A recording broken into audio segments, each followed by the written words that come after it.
Good afternoon, Las Vegas and Palm Springs. This is Megan Barth, ReaganBabe.com, coming at you live from Las Vegas on 790 Talk Now. Talk That Rocks, 98.1 FM in Palm Springs. And we got a lot to talk about today, as we do each and every day, especially during the Trump administration, with all of the late-breaking news going on, much of it left over from the last administration and their nefarious actions to undermine the incoming administration. You know, and I've been watching the press, as I do every day, to see how they're going to spin the latest news in order to deceive the American people. And I'm never caught by surprise that the headlines, again, are filled with deceit and lies and are biased, because the press's job is not to inform the American people or to uncover the truth or get to the bottom of the story. The press's job is to save a political party. And I ask myself, as I'm watching this health care bill fiasco unravel over the last few weeks, why are we trying to save the Democrat Party? And so late-breaking news came today, right before I took this mic, and I noticed that the health care bill has been delayed. Hallelujah. And thank God for the Freedom Caucus. Because I've said we do not need Paul Ryan's plan, which is a big government solution to a big government problem. Why are we even extending an olive branch or a life jacket to the Democrats? I realize that it was Donald Trump's promise to the American people that he was going to repeal and replace Obamacare. But conservatives want a small government and a free market solution. And so I say, let this steaming pile of crap, which is called Obamacare, die under its own weight, and let the Democrats own it, own every single bit of its failure. And if the Congress really wants to go back to work for the American people, then why don't they start passing individual bills that take this flaming piece of crap apart bit by bit? And the first thing that they could do is introduce free market solutions and start passing bills for free market solutions. You want to repeal $1 trillion in taxes from the Obamacare bill? Great, do that. Then what you should do is introduce free market principles like competition into the market in order to drive healthcare costs down. Have a bunch of congressional hearings. Start writing legislation. Start passing that legislation. It will pass along party lines, and we're okay with that. Because what Paul Ryan offered up, I believe, was going to set expectations so high that we wouldn't be able to deliver on those expectations. There's that old adage, don't overpromise and underdeliver. And as he was going to roll out this new health care bill, and there was a repeal in taxes, it did zero. It did zero to really reduce the cost of premiums. It didn't do much for seniors or veterans. On some reports, I heard that it would hurt seniors and veterans. And that's not a solution. So the health care bill has been delayed, thankfully. And I say let the Democrats own all of it. We are not there to go along to get along. We didn't elect John McCain. We elected Donald Trump, an apolitical businessman who understands what competition does. It drives down costs. So let's start putting together some bills. Maybe they're smaller bills. Maybe they're 10 bills. And start deconstructing this monster called Obamacare bit by bit. And so that was the latest on Obamacare. And this is Megan Barth. My website is ReaganBabe.com. You can call in to the Wayne Allyn Root Show. And if this is your first time listening, I am behind this mic every Tuesday and Thursday from 3 to 4 about 4:15, because Wayne comes in at 4 o'clock, takes over this mic, and then we do a segment together. So the Capitalist Evangelist Warrior, WAR, will be on at 4. And you can call in at 844. This is toll-free, 844-WAR-NOW-1, 844-WAR-NOW-1. You can follow my work on ReaganBabe.com. You can tweet me at Reagan_baby. I love all of Wayne's warriors out there. I learned so much from you. And you can also follow me on Facebook at Reagan Baby.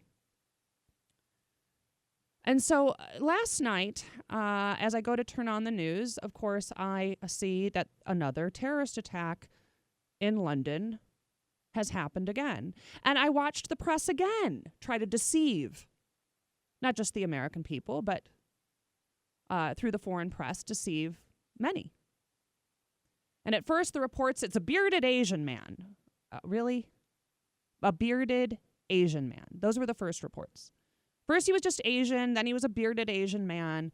And I'm thinking, geez, when was the last time I saw a car or a truck plow through hundreds of people, innocent people, in order to create the most death and destruction? Oh, yeah, that was Nice.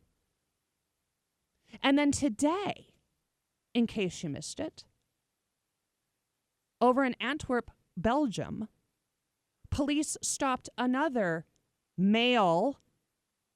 bearded male, from driving through a crowd of people. So again, the press will say, oh, it was just a man, driving around to find some virgins. Right? Well, guess what? His name is Muhammad. So we have a serious problem. We've had a serious problem of this cancer called radical Islam. And the cancer cannot be contained, can it? Cancer needs to be eradicated and destroyed. And the fact that Theresa May, who's the Prime Minister of the UK, came out and said, we will not be weakened by this. We will show resolve. We will not be divided. We are going to be stronger. How many times do world leaders have to take the stage and repeat this old canard until they finally realize that they have committed cultural genocide by allowing massive amounts of Muslim immigration into their country? It's not the Protestants that are doing this. There isn't a massive influx of Protestants going into the ghettos of Paris or Belgium or the UK or here in the US. They aren't Quakers. Don't think they're Southern Baptists. No. The common thread is Muslims, and the common thread is immigration. And if you've read my past work on formerly ReaganBaby.com, but ReaganBabe.com, you will see that the higher the Muslim population grows, and this is according to Pew Research, the higher the Muslim population grows in any community, the higher the risk of terrorism grows. You don't see this in other religions, do you? And so England has a serious problem. Paris has a serious problem. Germany has a serious problem. Belgium has a serious problem. And we have a serious problem. Because any of those people that were protesting, specifically the Muslims, of Donald Trump's travel ban, where are they now? Where are they now? Where are they protesting the nearly half a dozen people that were mowed down and killed, and close to 24 people that were maimed or injured by this radical jihadist, identified as Hassan, I believe his name is? Where are all of the protesters now? They certainly had time to protest the travel ban. And so are we thinking a little bit differently about the travel ban, which I call the terrorism ban from terror-sponsored nations? Do we have an obligation to just allow these people in as quote-unquote refugees? Because according to Erdogan, the Prime Minister of Turkey, assimilation is a crime against humanity. His words, not mine. According to Mayor Khan of London, He said, well, terrorism, it just has to be expected in big cities. It's just a consequence of big cities. Well, you know what? If you're over the age of 35, you would find that statement quite frightening. Because terrorism in big cities didn't start really occurring until massive amounts of Muslim refugees started taking over the political system and the community as a whole. This is Megan Barth, ReaganBabe.com. After this next break, we're going to get down to more business with a lot of truth thrown your way, so don't turn that dial. 790 Talk Now, Talk That Rocks, and we'll be right back.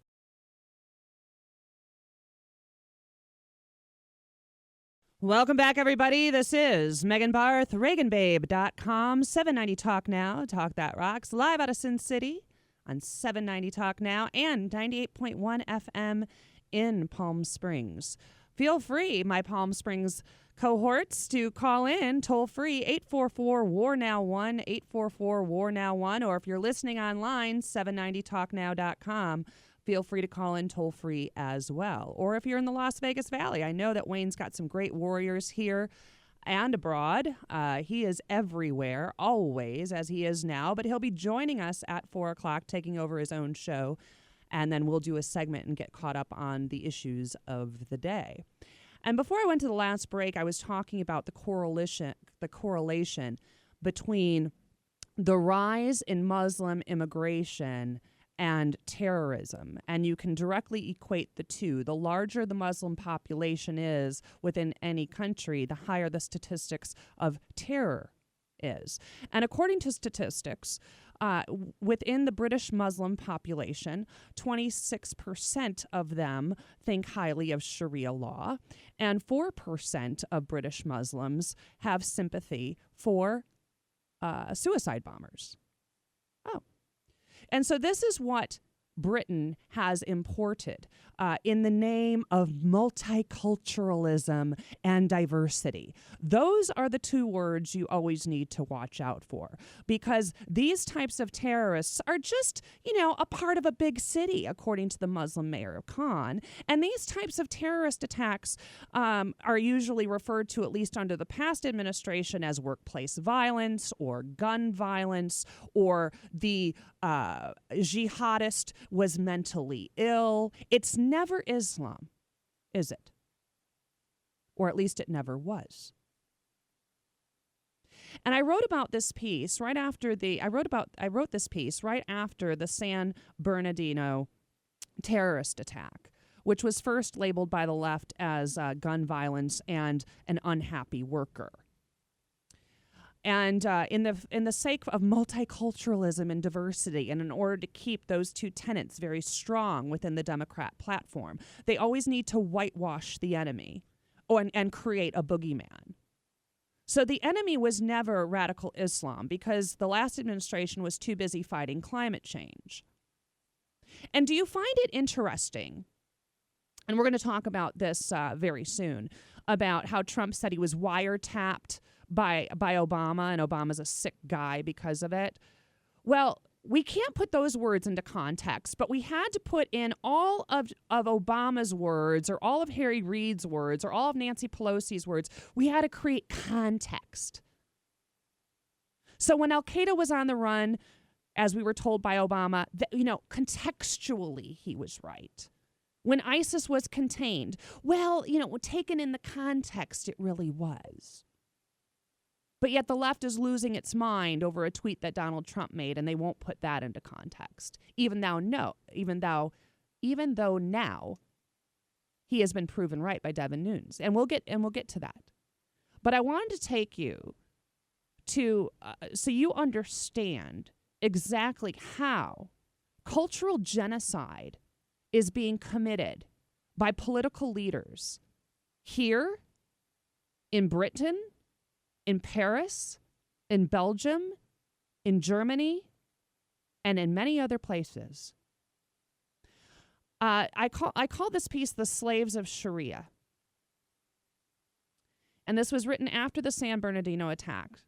According to Sharia Adherence Mosque Survey, which was conducted by the NYPD, there is a correlation between Sharia adherence and violent dogma in U.S. mosques. A random survey of 100 representative mosques in the U.S. was conducted to measure the correlation between Sharia adherence and dogma calling for violence against non-believers. Of the 100 mosques surveyed, 51% had texts on site rated as severely advocating violence. 30% had texts rated as moderately advocating violence. And 19% had no violent texts at all. Mosques that presented as Sharia adherent, now this is important because Islam is a political theology. It is governed by Sharia. So to understand Islam, you must understand Sharia. Mosques that presented as Sharia adherent were more likely to feature violence-positive texts on site than were non-Sharia adherent counterparts. In 85% of the mosques, the imam recommended studying violent, positive texts. The leadership at Sharia adherent mosques was more likely to recommend that a worshiper study violent texts than leaderships at non-Sharia adherent mosques. 58% of the mosques invited guest imams known to promote violent jihad. So half of the mosques in the U.S., or 58% of them, have all invited violent promoting jihad or jihadists. The leadership of mosques that featured violent positive literature was more likely to invite guest imams who were known to promote violent jihad than was the leadership of mosques that did not feature violent positive jihad.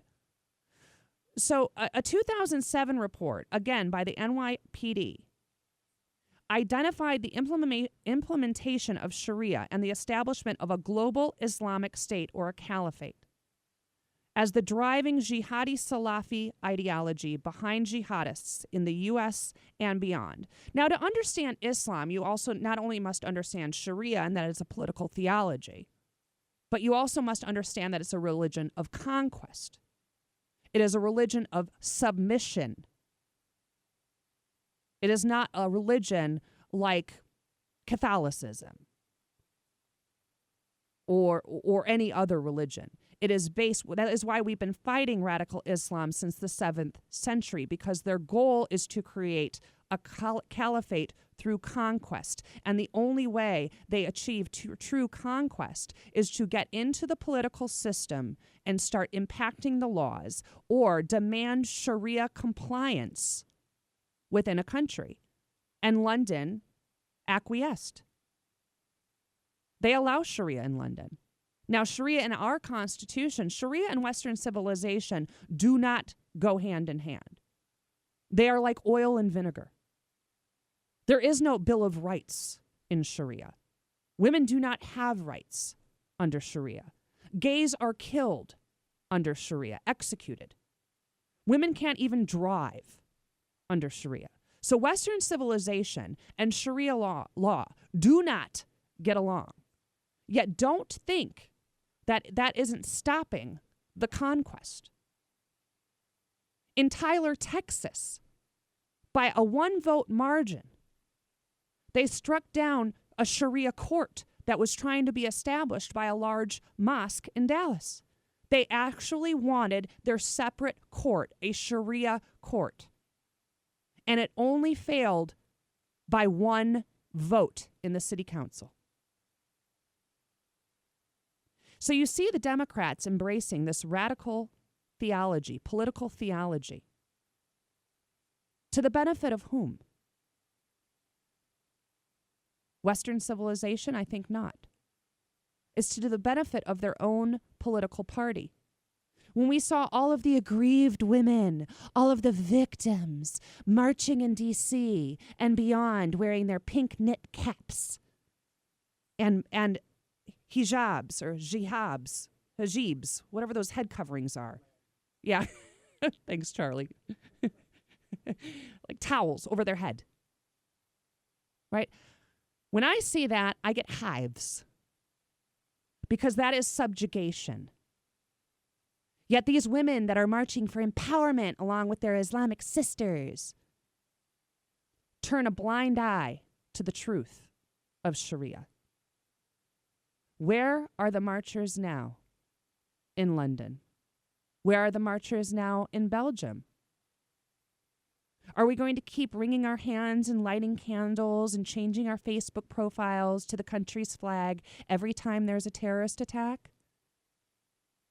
Or are we finally going to get wise and identify the enemy and say that if you want to live in this country, you are going to assimilate to our Western values and adopt our Constitution? You are not going to shroud yourself in our Constitution to protect yourself from assimilation. You are granted our Constitution as long as you assimilate.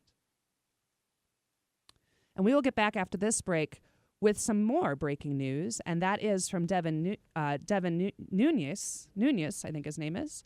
Was Trump surveilled? Heck yes, he was. Was he wiretapped? That remains to be seen. But what's the difference anyway? What difference does it make? This is Megan Barth, ReaganBabe.com, 790 Talk Now, Talk That Rocks.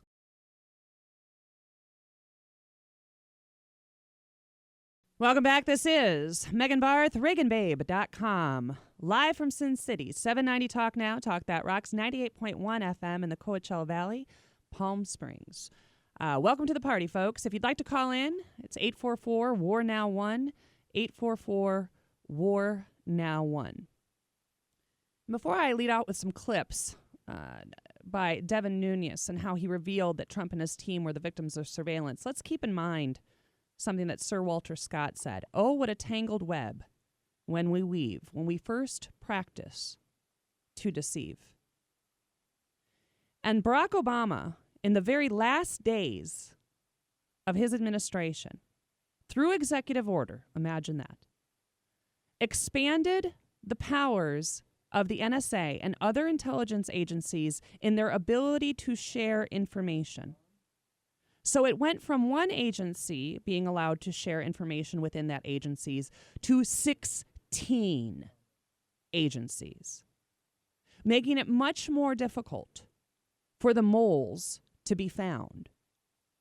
And the dragnet then has become much wider. Now, why would he expand on his days, just days before he left office?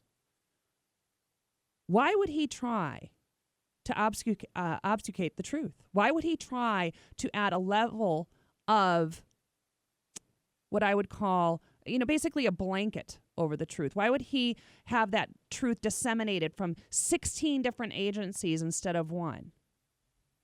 Distraction, deflection, difficulty, deception.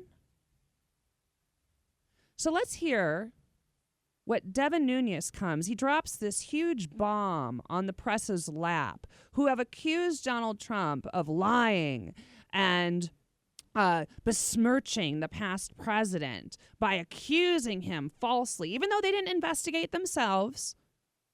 The press isn't there to investigate. The press is there to deceive. Accusing him of lying about the past president and him, wiretapping the Trump headquarters. Let's go to cut 3. Well, while we're looking for that cut, Devin Nunes comes out yesterday and comes directly to the press and says that he was gravely concerned over evidence that was presented to him regarding the massive surveillance operation that had been ongoing by multiple security agencies of not only Trump himself, which is damning in and of itself, but his whole entire campaign operation. And instead of the press asking about the details or at least uncovering the truth themselves, we have many on the left saying, well, why did he go to the press first without any, documented information? Well, because it's probably top secret information, and Devin Nunes isn't a felon. He's not going to leak this information to the press. He's going to go out and say, hey, our commander-in-chief was actually rightfully concerned because I'm gravely concerned. Do we have the cut now, Charlie? All right, let's go to cut 3. Of lying about the past president and him, wiretapping the Trump headquarters. Let's go to cut 3. Devin Nunes comes out yesterday and comes directly to the press and says that he was gravely concerned over evidence that was presented to him regarding the massive surveillance operation that had been ongoing by multiple security agencies of not only Trump himself, which is damning in and of itself, but his whole entire campaign operation. Yeah, so the investigation wasn't related to Russia, even though the Russians are coming, according to the Democrats. This was surveillance used for political assassination, not for our national security, not for our safety, for political targeting and assassination. We need to start having a civil liberties discussion. Because if those on the left are cheering this type of behavior, well, guess what? It can happen to you too. You get in an unscrupulous president like Barack Obama next time around, who may be a Republican. What's to stop that unscrupulous person from targeting you as a political enemy? Using the power of the federal government to go after you and your beliefs because you think differently or you're an opposition party. What our intelligence agencies have done through orders from somebody, unless they acted autonomously, are in direct violation of our constitutional rights as Americans, whereby now we are fearing our government of leaking our most personal and private information, or at least surveilling all of our communications. So let's hear what Adam Schiff, the communist congressman from California, has to say about it. Let's go to cut 5. I only learned about this the way that all of you did when the chairman briefed the press in advance of briefing his own committee members. And that is a deep, deep problem.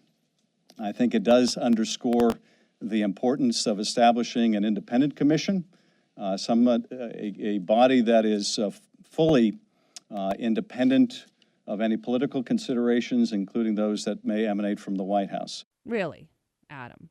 He was concerned that he went to the press first. You didn't show much concern about the felons who were leaking information to the press first. Why the concern now? Maybe because your party has been caught red-handed? Because there are people that are going to go to jail over this. I guarantee you that. We will find there will be a trail. There's always a paper trail. But what caused Devin Nunes concern? And I'm on a Slack, which is an app or a site that you can share information. And I was also sent this information through Twitter at Reagan_baby by a listener. And I thank you very much, Dina. But it comes from Freedom Watch USA. And if you've been listening to me for a while, you would have listened to my interview with Larry Klayman, who is the founder of Freedom Watch USA and the founder of Judicial Watch. And if it wasn't for people like Larry, Bill Clinton and the Clintons would have gotten away with their many, many scandals. And the Barack Obama administration would have gotten away, even though they got away with a lot, with many scandals. But Larry Klayman was one of the first and only lawyers in the country to sue the NSA for the gathering of metadata. And he got a stay against the NSA. And within this letter, and you can find it not only, this isn't private, you can go over to Gateway Pundit. And it was published today, just a couple hours ago. Massive amount of data on 47 hard drives from whistleblower proves Obama and crew spied on everyone. A massive amount of data on 47 hard drives from a government whistleblower was turned over to the Freedom Watch group recently. And that's Larry Klayman's group. The information proves Obama and company spied on everyone via the conservative treehouse. Freedom Watch notifies Congress of a deep state intelligence community whistleblower, Dennis Montgomery, with hundreds of millions of documents, showing CIA and FBI and intelligence committees were spying on and conducting surveillance on American citizens for political purposes. Mr. Montgomery is trying to use a legal whistleblower process and not follow the same approach as Edward Snowden.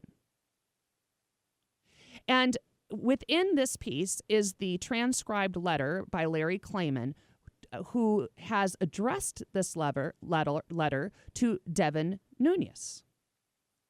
The whistleblower, Mr. Montgomery, left the NSA and CIA with 47 hard drives and 600 million pages of information exposing the illegal surveillance on prominent Americans during the Obama years, including Donald Trump.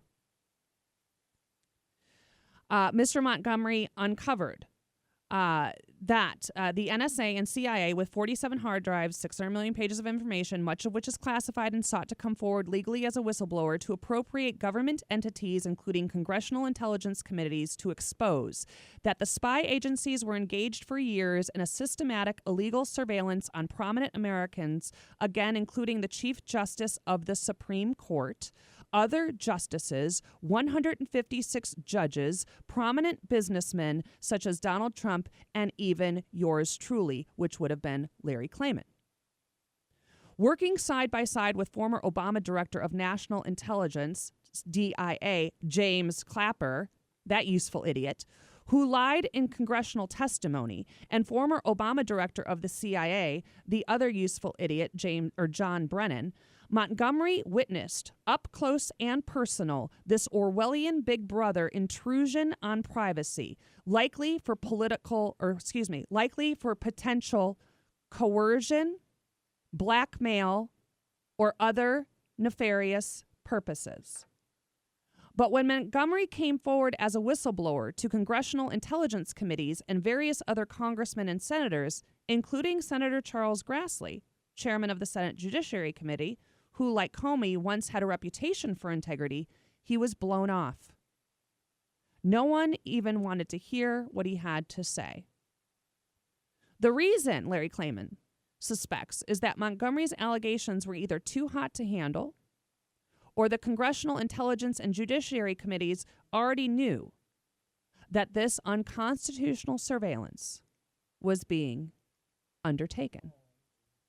Now, if you listen to Devin Nunes yesterday, he said, now this may be legal, which it might, according through executive order and through precedent established by the Barack Obama administration, because he certainly wasn't foreign to using the federal agencies as weapons against his political opponents.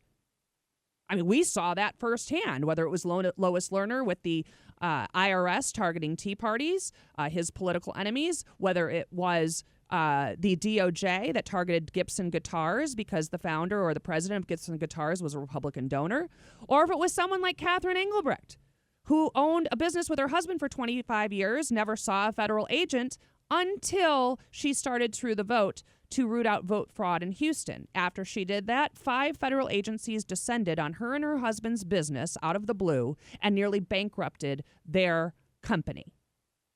So I ask you, is this a civil liberties issue that you're concerned with? It should be. And if you're not paying attention. But pay attention after this next break. This is Megan Barth, ReaganBabe.com. We'll get to some more truth after this. You're going to have to hear from Newt Gingrich. He did a great job on Hannity last night. We got a cut of Newt coming up after this break. 790 Talk Now. Talk That Rocks.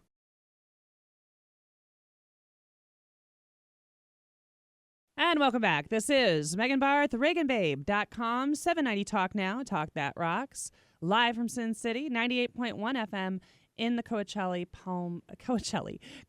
Valley of Palm Springs. And I want to go, before we take a couple phone calls, because our boards are all lit up, thank you very much. If you'd like to call in, you can do so, 844-WAR-NOW-1, 844-WAR-NOW-1. I wanted to take you to Newt Gingrich's response to Devin Nunes and the big truth burger that he dropped on the press's laps.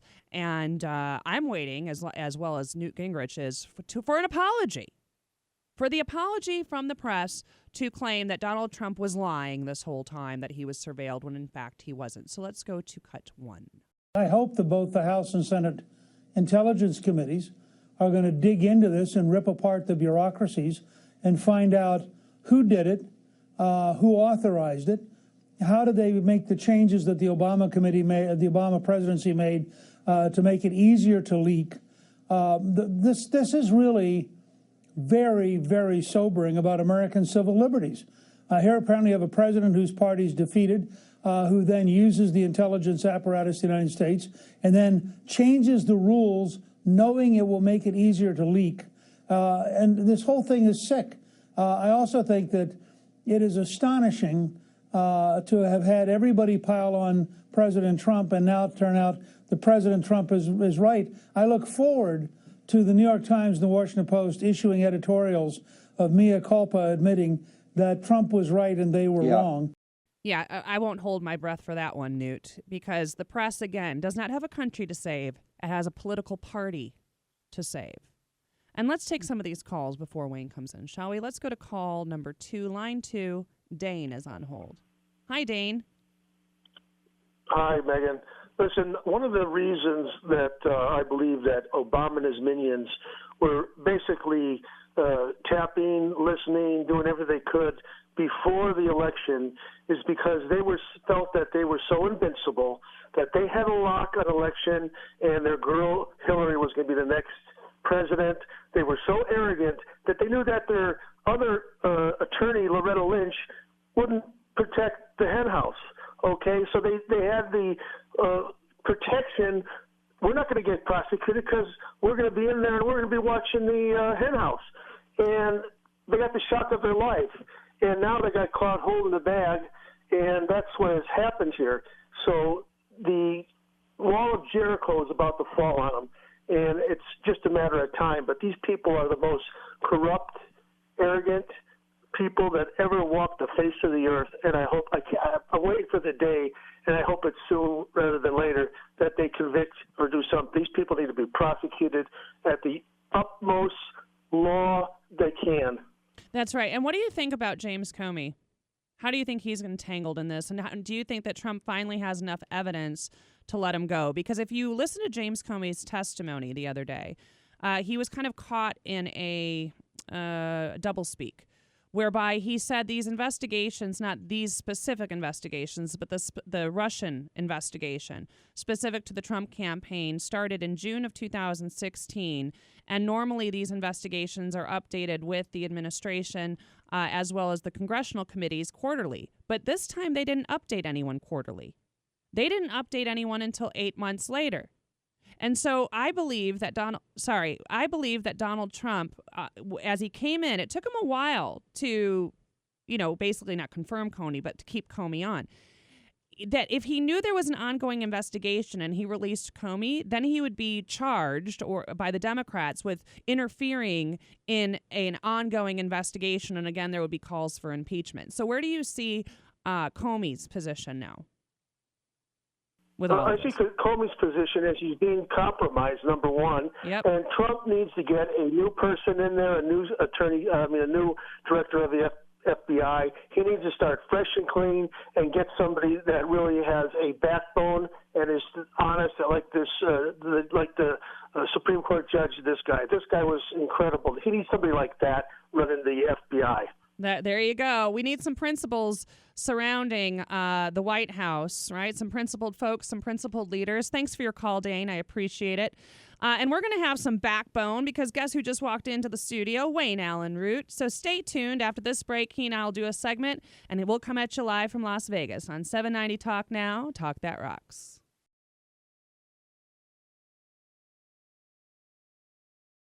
All right, good God, y'all. Wayne Allyn Root is here. War is in the house with Megan Barth seated right next to me. Hey, Megan, baby. Hello, babe. You should be Megan, baby, not Reagan, baby. I know. Megan, baby.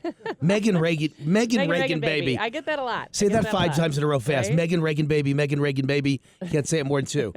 All right, so I am your middle-class warrior, relentless freedom fighter, capitalist evangelist, conservative rock star, and all-around lovable badass. Back in the pilot seat again. Megan co-piloting. And this show sponsored by Swiss America, the gold standard.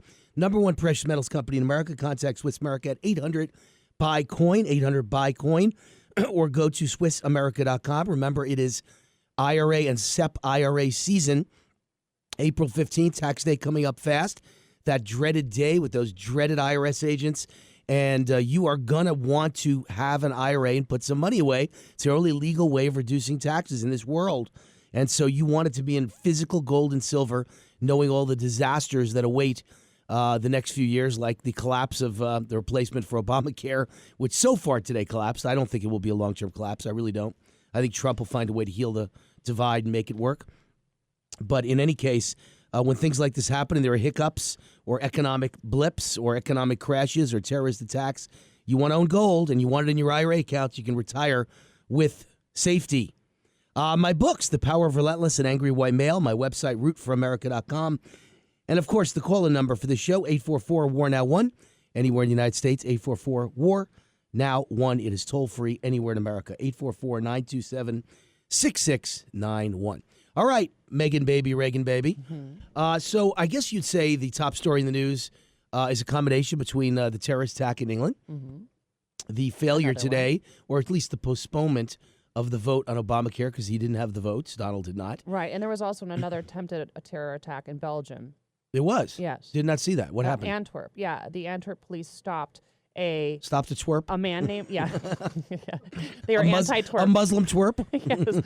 Yes. Named Mohammed R. They wouldn't give his last name, Mohammed. Mohammed was drunk, and so I'm sure that the headline's going to read, unknown drunk man drives to find virgins. Unknown insane drunk man. Right, of course. He has to be insane, too. And so, yeah, he was traveling at a high rate of speed and using his car, again, in a copycat move to mow down as many people as possible, but they thwarted that attack. All right. Well, lucky that he has a distinctive name, Mohammed. Right, yeah.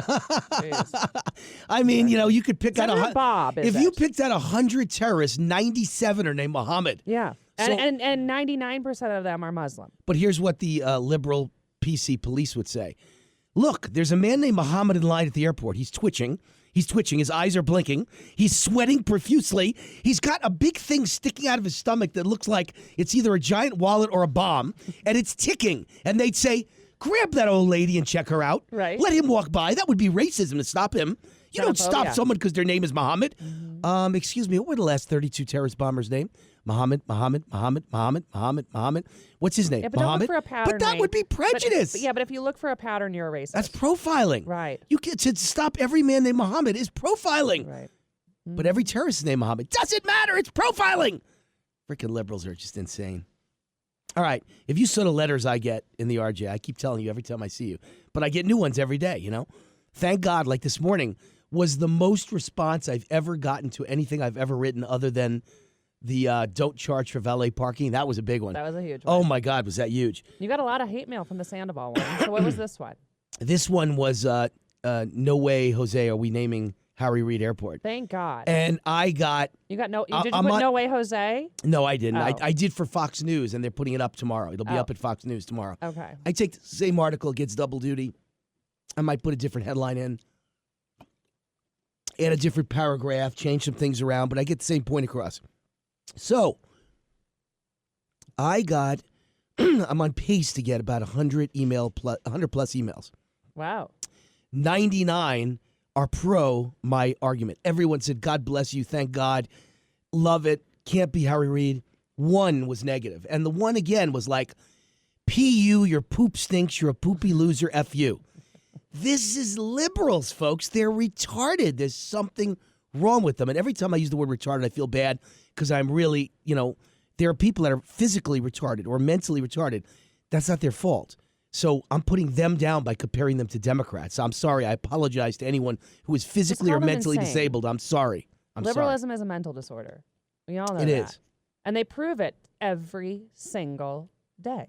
They do. So, next time you want to write me a letter, folks, and you're a liberal, try not to say you're poopy, stinky, stupid, F you. Words like that are so dumb. You're like a child, a 3-year-old in a sandbox. If that's all you could write, there's something mentally disabled about you. Is that a better word than retarded? Mentally disabled. Is that the politically correct way to say it? I guess. You are mentally disabled. Insane.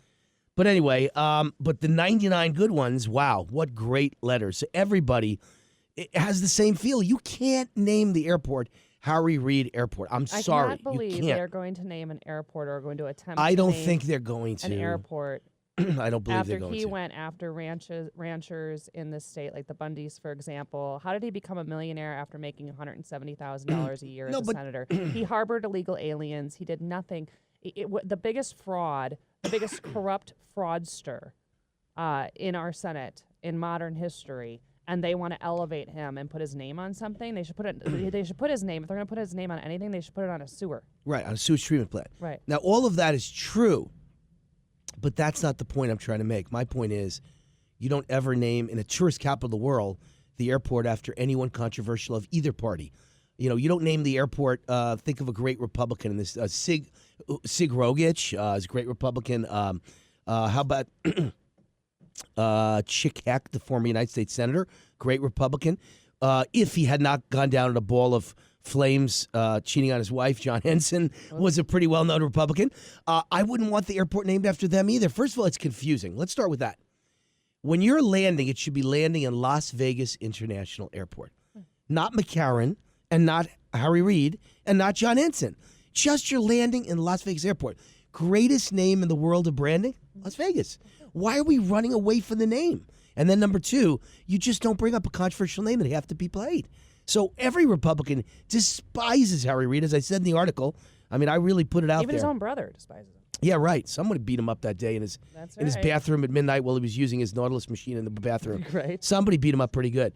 But the end result is that it just makes no sense when 62 million people voted for Trump. And here's what I pointed out that I think takes a lot of common sense and a lot of balls to say. We're a very expensive town now. Vegas used to be a cheap town. You came here to get free food and free room and free golf and free massage in order to gamble $300. Well, guess what? That's not Vegas anymore. Yeah. Vegas is the Bellagio. Vegas is Wynn. It's Encore. It's Venetian. It's Palazzo. It is expensive. It costs a fortune.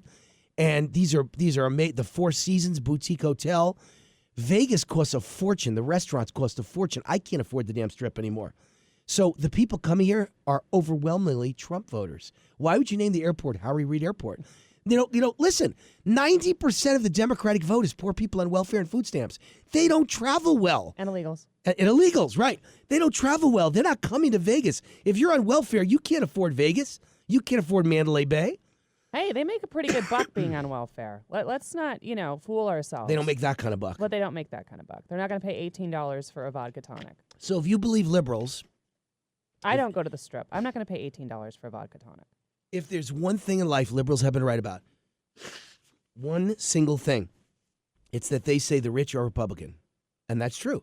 You show me someone who makes $100,000 a year or more, and at least 60% of the time they're Republican. 60%. Maybe 70 or 80, but 60% of the time they're Republican. The only reason it's not 70 or 80 is there are a few women included in that number. That's the only reason. But if you took rich men, they're all Republican. And the last election proved that. Why did I write angry white male? Go look at the numbers. Trump won by 30, I think it was 33 points among men. 33 points among all men. I didn't say rich men, all men. Do you know what he must have won by among men who make $100,000 a year or more? In my entire life, I've never sat in first class next to a man and gotten the discussion. I always do, try to feel them out a little bit, see what they think about politics. Every man I ever sat next to in my entire life in first class was a Republican. Because every one of them owned a business, and they're all Republicans. Right. So the world is, if you come to Vegas for business or a convention, you're a Republican. 90% of business travelers are men coming to Vegas. And they go to strip clubs, and they play golf, and they stay in a fancy hotel room, and they eat in the fancy restaurants. Do you want them not to come anymore? Because they're not going to come to Harry Reid Airport. That's just a fact of life. You think they're going to stay away from Vegas because of the name of the airport? Well, if you offer them enough strippers, maybe you can convince them to come anyway. But really? when they hear we're now broads? When they hear we're now descending into Harry Reid Airport, they will immediately take out the barf bag and give a good throw up. That's all I'm going to say. True. One good vomit. I will. And so, yeah, all of us will. Every time. Here's something. Is it something I did? Because honestly, since I've moved from California, this place has become Californian. It has become California. We have become California-cated. You know? Yeah. California's a state of fornicators. They've come here and they've done it to us. Oh, absolutely. They've done it. Absolutely. They're fornicating with Nevadans and they're ruining this damn state. They but are. Two people pointed out something interesting to me today in those letters that I got, supportive letters. One said he's a pilot, and you may not be aware, Wayne, but there will be thousands of pages and literally thousands of books each, booklets, that have to be reprinted for every Democrats pilot don't care about when that. you change the name of an airport. The Democrats don't care about that. And someone else said The ends justify the every means. sign, every what's it called in your car, GPS, every map, everything will have to be changed to say Harry Reid Airport.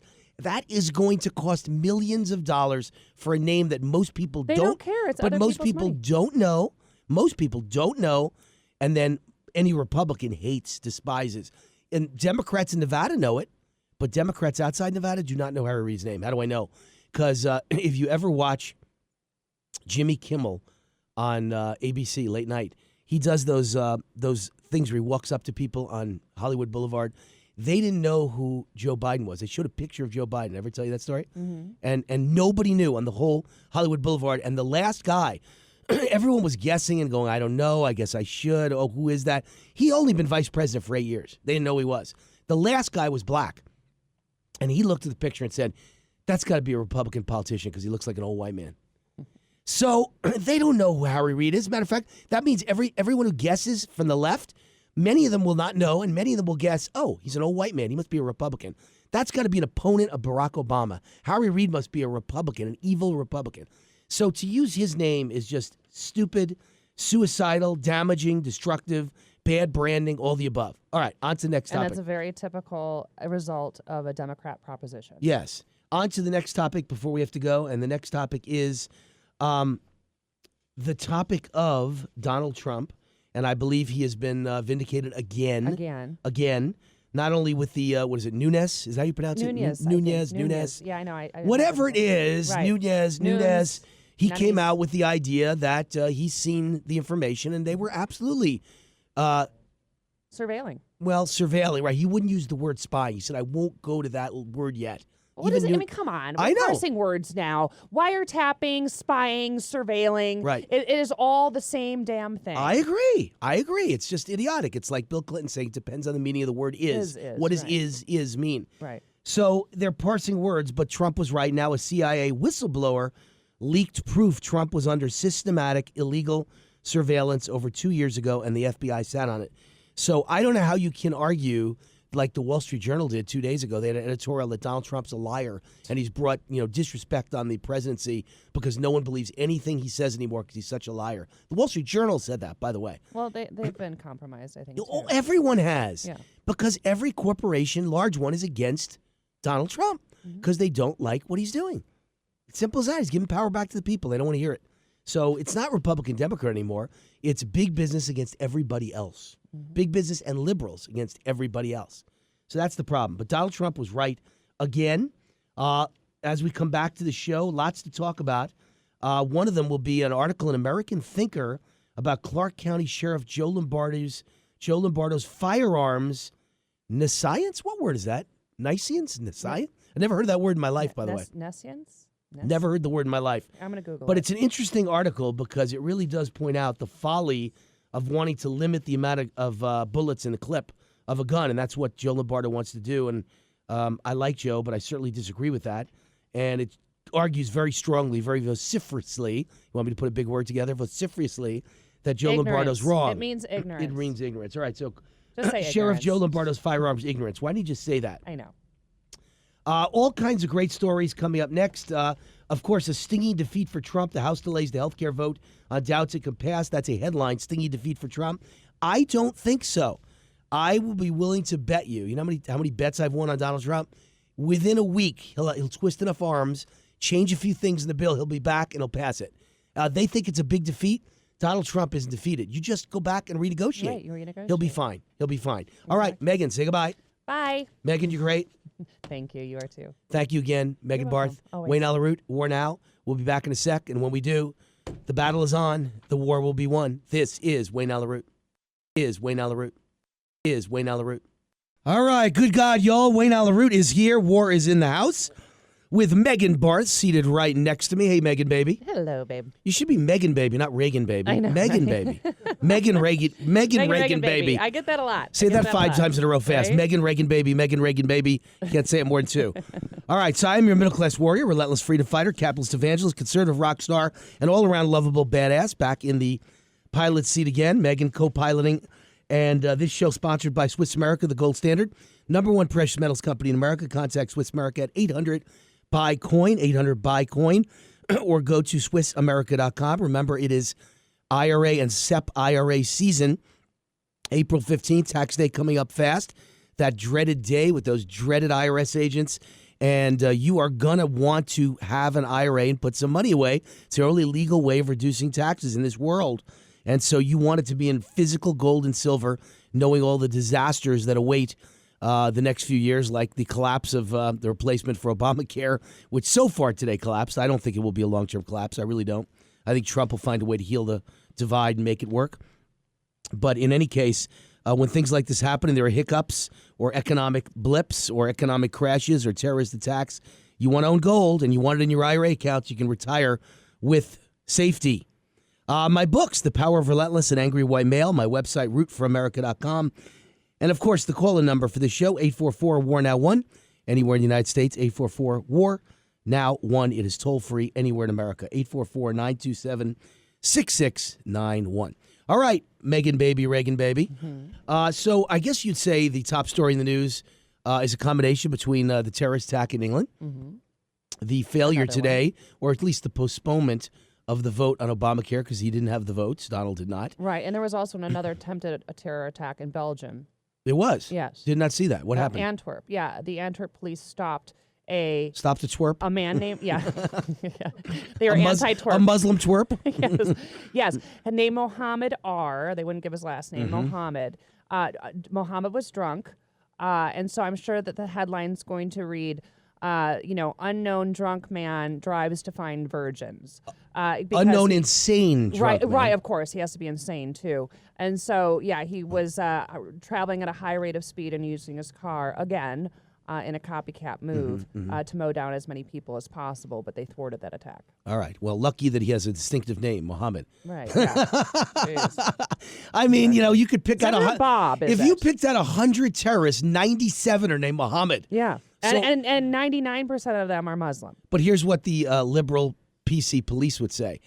Look, there's a man named Mohammed in line at the airport. He's twitching. His eyes are blinking. He's sweating profusely. He's got a big thing sticking out of his stomach that looks like it's either a giant wallet or a bomb, and it's ticking. And they'd say, grab that old lady and check her out. Right. Let him walk by. That would be racism to stop him. You don't stop someone because their name is Mohammed. Excuse me, what were the last 32 terrorist bombers' name? Mohammed. What's his name? Yeah, but Mohammed. don't look for a pattern. But that would be prejudice. But if you look for a pattern, you're a racist. That's profiling. Right. You get to stop every man named Mohammed is profiling. Right. But every terrorist is named Mohammed. Doesn't matter. It's profiling. Freaking liberals are just insane. All right. If you saw the letters I get in the RJ, I keep telling you every time I see you, but I get new ones every day, Thank God, like this morning, was the most response I've ever gotten to anything I've ever written other than the don't charge for valet parking. That was a big one. That was a huge one. Oh, my God, was that huge. You got a lot of hate mail from the Sandoval one. So what was this one? This one was No Way, Jose, are we naming Harry Reid Airport? Thank God. And I got... Did you put No Way, Jose? No, I didn't. Oh. I did for Fox News, and they're putting it up tomorrow. It'll be up at Fox News tomorrow. Okay. I take the same article, gets double duty. I might put a different headline in, add a different paragraph, change some things around, but I get the same point across. So, I got, I'm on pace to get about 100 plus emails. Wow. 99 are pro my argument. Everyone said, God bless you, thank God, love it, can't be Harry Reid. One was negative. And the one again was like, P.U., your poop stinks, you're a poopy loser, F you. This is liberals, folks. They're retarded. There's something wrong with them. And every time I use the word retarded, I feel bad because I'm really, there are people that are physically retarded or mentally retarded. That's not their fault. So I'm putting them down by comparing them to Democrats. I'm sorry. I apologize to anyone who is physically or mentally disabled. I'm sorry. Liberalism is a mental disorder. We all know that. It is. And they prove it every single day. They do. So, next time you want to write me a letter, folks, and you're a liberal, try not to say you're poopy, stinky, stupid, F you. Words like that are so dumb. You're like a child, a 3-year-old in a sandbox. If that's all you could write, There's something mentally disabled about you. Is that a better word than retarded?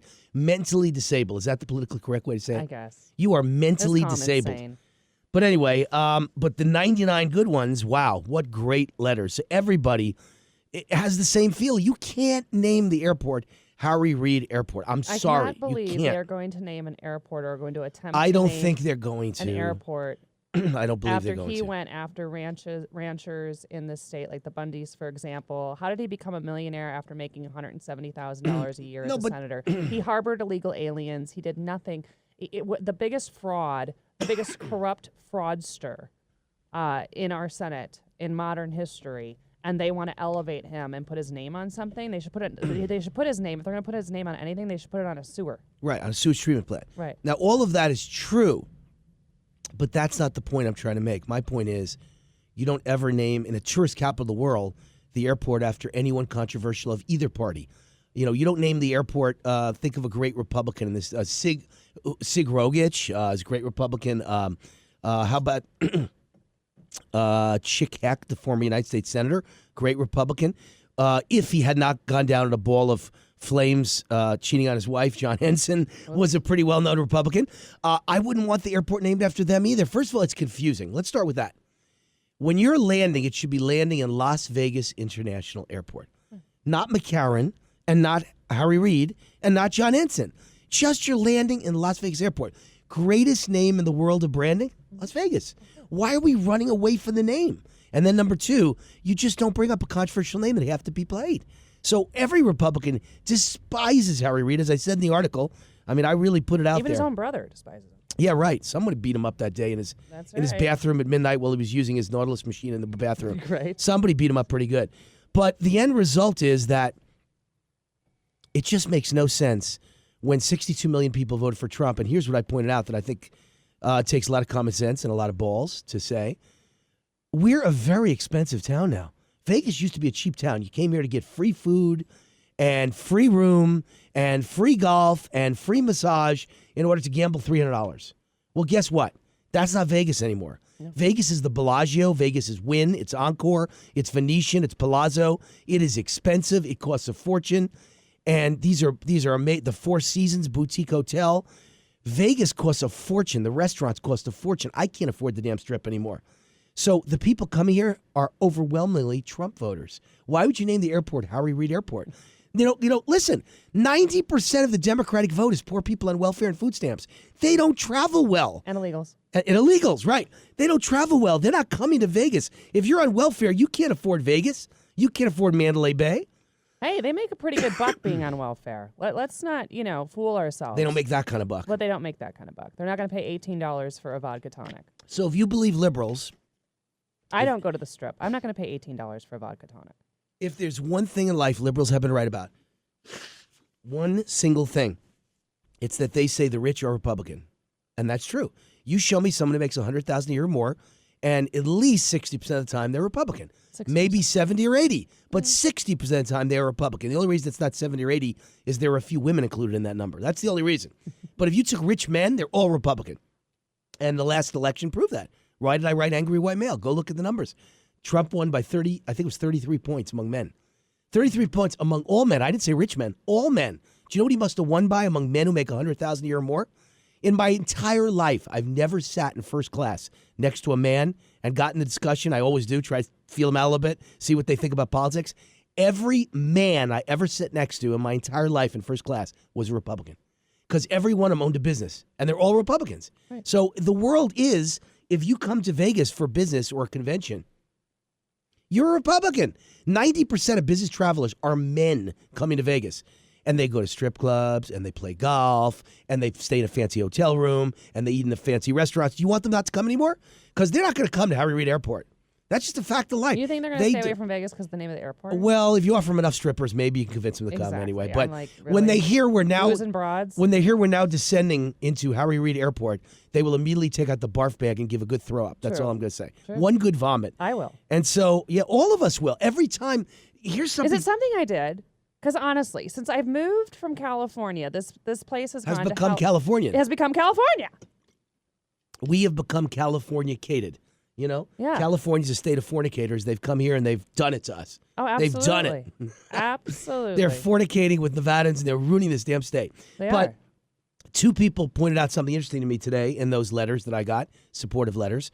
One said he's a pilot, and you may not be aware, Wayne, but there will be thousands of pages and literally thousands of books each, booklets, that have to be reprinted for every Democrats pilot don't care about when you that. change the name of an airport. The Democrats don't care about that. And someone else said The ends justify the every means. sign, every what's it called in your car, GPS, every map, everything will have to be changed to say Harry Reid Airport.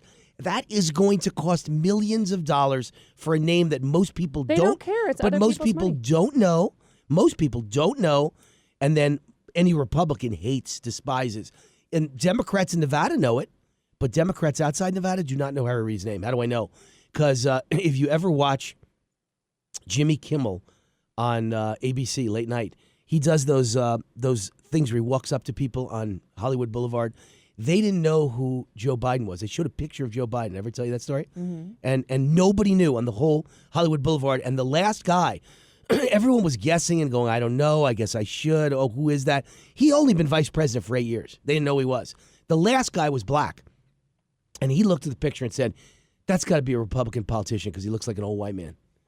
So they don't know who Harry Reid is. As a matter of fact, that means everyone who guesses from the left, many of them will not know, and many of them will guess, oh, he's an old white man. He must be a Republican. That's got to be an opponent of Barack Obama. Harry Reid must be a Republican, an evil Republican.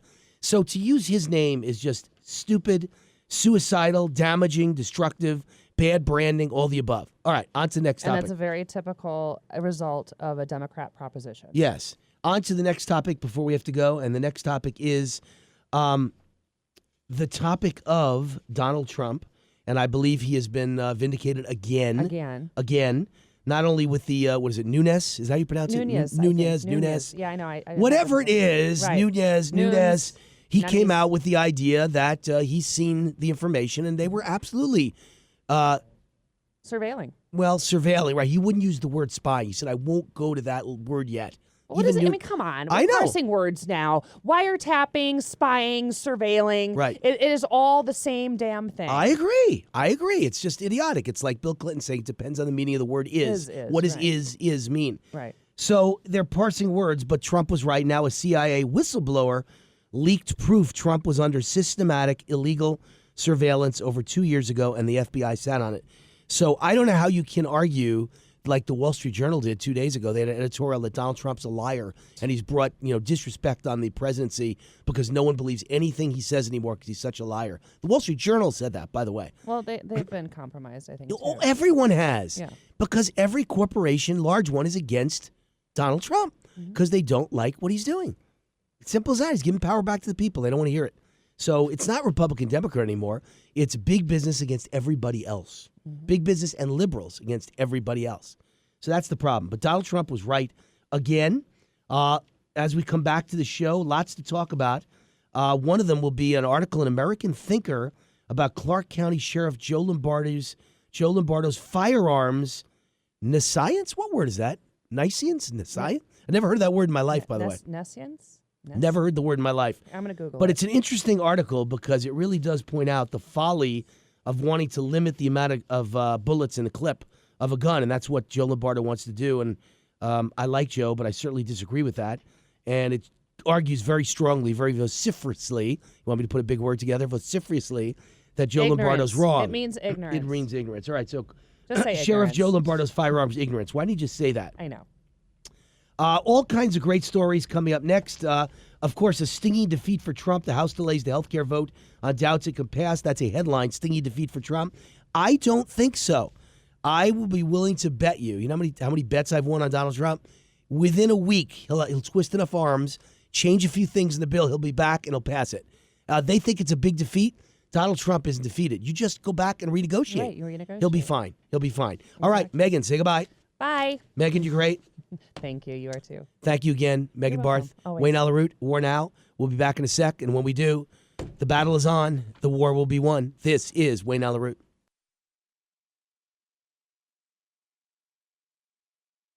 All right, Wayne Allyn.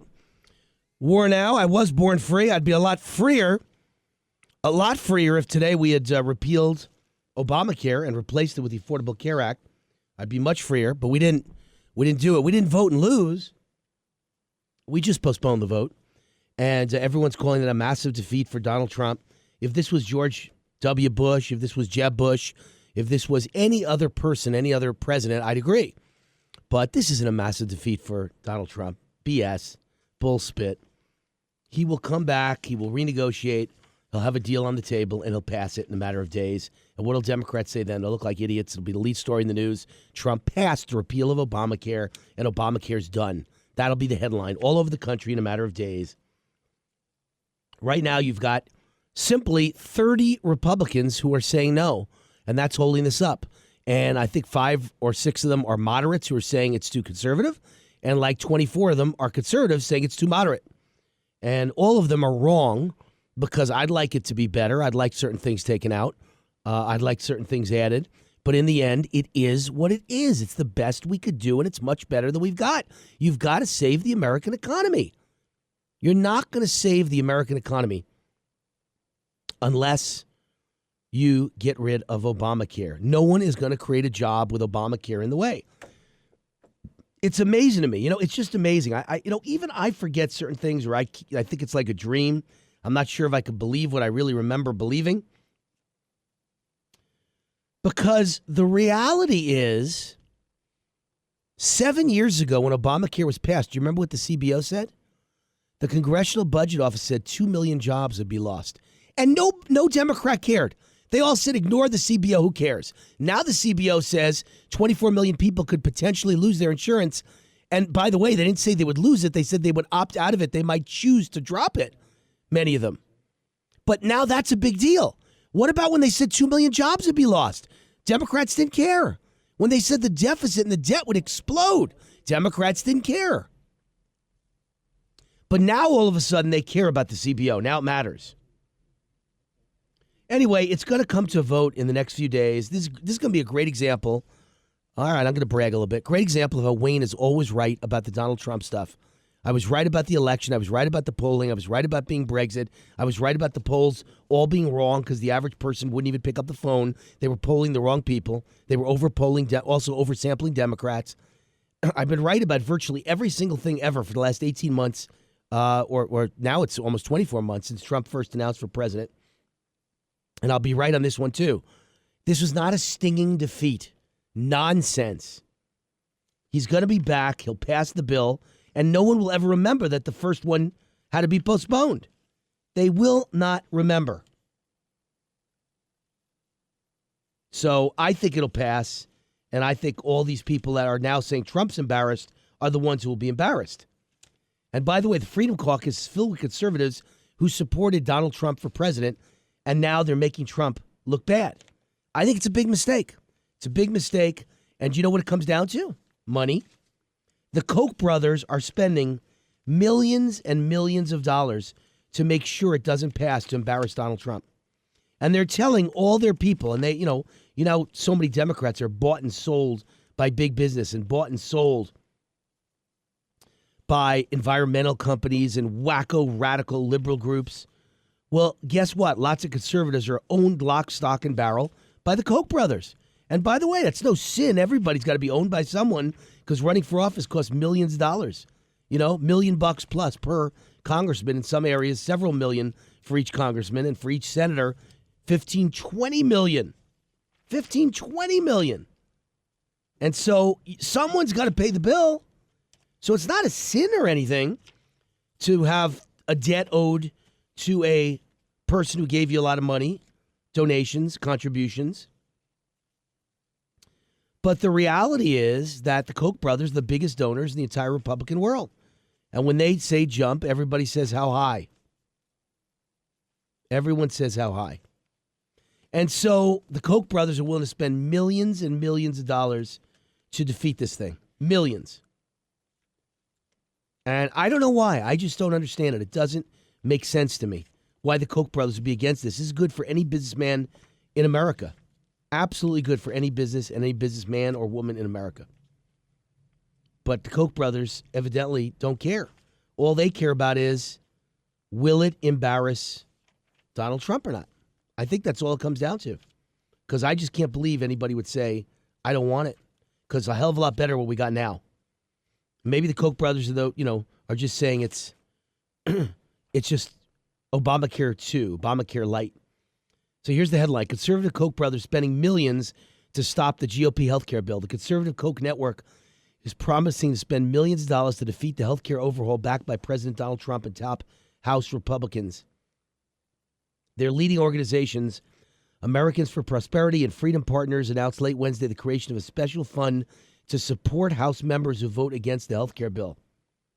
It marks the influential conservative network's most aggressive move against healthcare yet, which is under attack from the right and the left. As the bill stands today, it's Obamacare 2.0, said the Vice President of Freedom Partners, James Davis. We will stand with lawmakers who keep their promise and oppose this legislation. And these are organizations backed by billionaire industrialists Charles and David Koch. You know what David Koch and I have in common, by the way? David Koch was the Libertarian Party vice presidential nominee in 1980. I was the Libertarian Party vice presidential nominee in 2008. 28 years apart, but we're both vice presidential candidates on the presidential ballot, presidential ticket for the Libertarian Party. Like other conservatives, they decried the legislation as a new entitlement program that doesn't go far enough in repealing President Obama's health care law. Moderate Republicans, meanwhile, see, this is why you can't, it's like herding cats, are concerned by projections of 24 million Americans losing coverage in a decade and higher out-of-pocket costs for many low-income and older people. Unbelievable. So the Koch brothers are saying, hey, if you vote against this, we'll give you money. We'll back your campaign. So it's Koch brothers one-on-one against the Trumps. That's really what it comes down to. All right, Wayne Allyn, WAR Now, 790 Talk Now in Vegas, 98.1 FM in Palm Springs, and we're being nationally syndicated starting D-Day is April 10th. April 10th, we push the button and go national. WAR Now.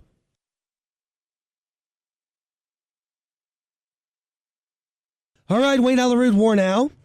Segment of the show where I translate some jokes for you from Cliff Lawrence, one of the great comedy writers who sends me his jokes. He's a big conservative, and he loves me, fan of me and the show. And so he sends me his jokes and asks me, or gives me permission to, and asks me to read them on the show.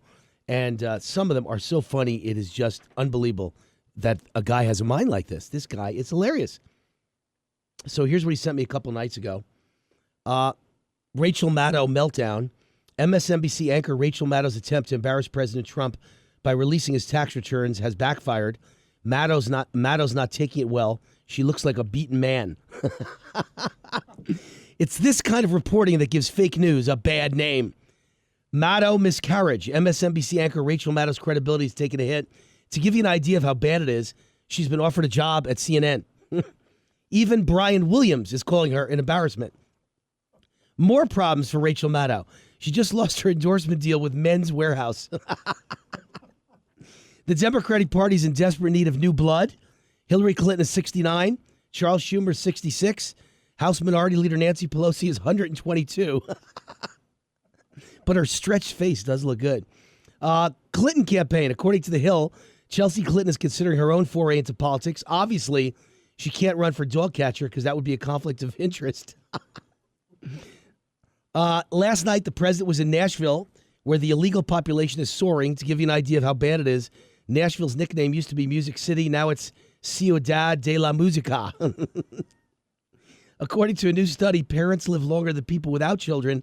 I'll be sure to pass that along to Mr. and Mrs. Menendez. You remember them? Their two sons murdered them, if you remember that, with shotguns.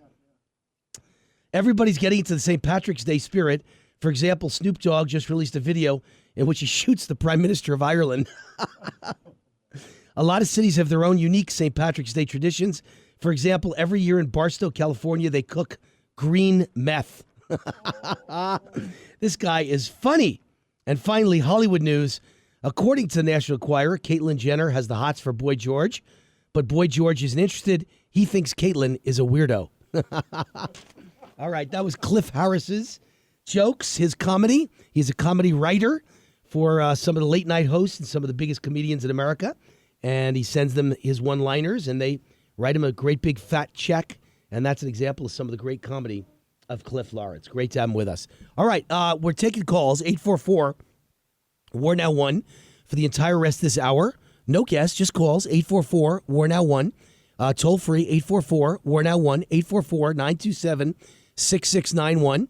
And we've got Reed on the line to talk about, I guess, his long-lost relative, Harry Reid. Hey, Reed, how are you? Hey, Wayne, how you doing? Are you related to Harry? Oh, please God, no. Please God, no. Don't even joke that way. Yeah, Don't even joke. Reed's your first name, not your last name, right?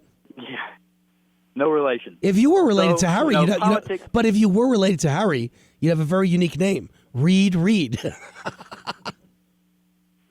If I was related to Harry, I'd be living in Mexico somewhere because that's about those are his people. But you'd be very rich, At least Reed. you'd be rich. You'd be very rich, no question about it. Maybe I wouldn't mind it. You'd have at least $2 million of cash in a black bag, So, politics is all about compromise, right? And so here's what I was thinking. So instead of the Harry Reid International Airport, we keep it McCarran, but we just name all the urinals and toilets in McCarran after Harry Reid. So then every time you got to take a dump at the airport, you got to go use the Reid for the Harry Reid. I like it. It's good. And I know they won't like that. So maybe instead when the Raiders come, we rename the Raiders the Harry Reids because their logo's already got a big eye patch on it. So it kind of looks like them already. That's all I got for you, Wayne. Thanks for having me. Good thoughts, Reed. Thank you. Funny, humorous. And by the way, I was ahead of you, Reed. I did say name the bathrooms, the men's room, and in the arrival area of Las Vegas Airport, Harry Reid Memorial bathroom, men's urinal. So I'm with you.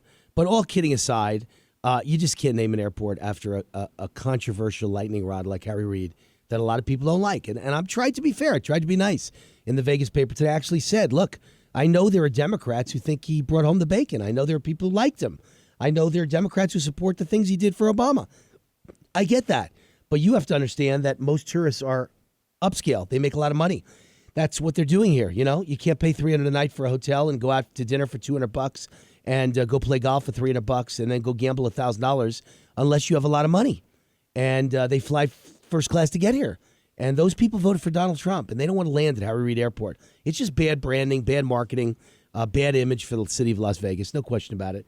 And I don't think it's going to happen. I also don't believe that the property tax cap will be lifted. I'm hoping, I'm praying, I'm hopeful that Brian Sandoval will veto that if, in fact, it passes. I know Brian Sandoval did veto, by the way, and you got to give a guy credit.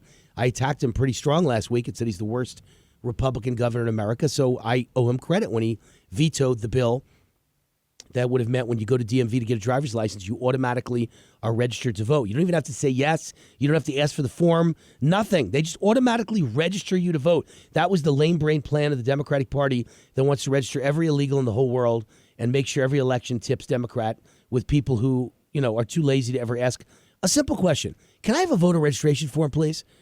Their voters aren't even capable of asking that question. That isn't dumb. That's beyond dumb. The typical Democratic voter is a lame brain moron that can't ask, can I have a registration form, please? You know why they can't ask? It's not even that they're dumb. I take that back. It's that they can't speak English. They can't ask that in English. I don't know how you say in Spanish, can I have a voter registration form, please? But they don't know how to say it in English. So the person working by the desk at DMV has no idea what they're saying. So that's why they're going to make it so easy. Hey, Maria, hey, we'll just register you automatically. When you come in for your driver's license, you can't speak a word of English, we're just going to register you automatically. Isn't that wonderful? And before you tell me that it's racist to say something like that, first of all, folks, I'm Jewish, and if you came to America from Israel and you wanted welfare and you were illegally here and you wanted food stamps, welfare, Medicaid, and education for your kids, and someone else came from Mexico and they did not want welfare and they came here the right way legally, guess which one I'd allow to stay in the country? The Mexican. This is all about legal versus illegal. This is about welfare versus working hard. Welfare versus workfare. And if you come here to work hard and you come here to not take welfare and not take food stamps and you just want to work and you want to come here legally and you're from Mexico, I love it. Great. This isn't an anti-Mexican binge. If you want to do that, rant, if you want to do that, do it. Great. I welcome every Mexican who wants to come here legally and always work hard and not accept welfare, food stamps, or Medicaid. And if you're Jewish from Israel and you want to come here illegally, I don't want you. And if you want Medicaid, welfare, and food stamps, I don't want you. This is a legal versus illegal. This is a welfare versus workfare. Simple as that. Americans should allow people in who want to come here legally, and we should allow people in who want to work, not collect welfare. That's it right there. Has nothing to do with whether they're Mexican or Hispanic or Jewish or Catholic or any other country, any other race, any other creed. Simple as that. Nothing to do with whether they're white or black. By the way, I'm not racist. You want to come in the country legally and you want no welfare and you're black, I let you in. You want to come into America illegally and you want welfare and you're white, I don't want to let you in. Simple as that. Simple as that. We got Rob on line 1. Rob, you're on with W.A.R. How are you? I'm good, Kevin. How are you this afternoon? Kevin? There's no Kevin here. You're calling Wayne Allaroot's show in prime time, baby. Indeed. I'm sorry, man. I thought it was Kevin online. Hey, listen, I want to talk to you about this voter thing that's going on here in Clark County, Nevada.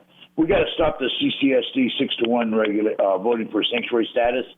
We got to get a hold of our representatives and tell these trustees this is the wrong message we're sending to our kids. It's okay to break federal law.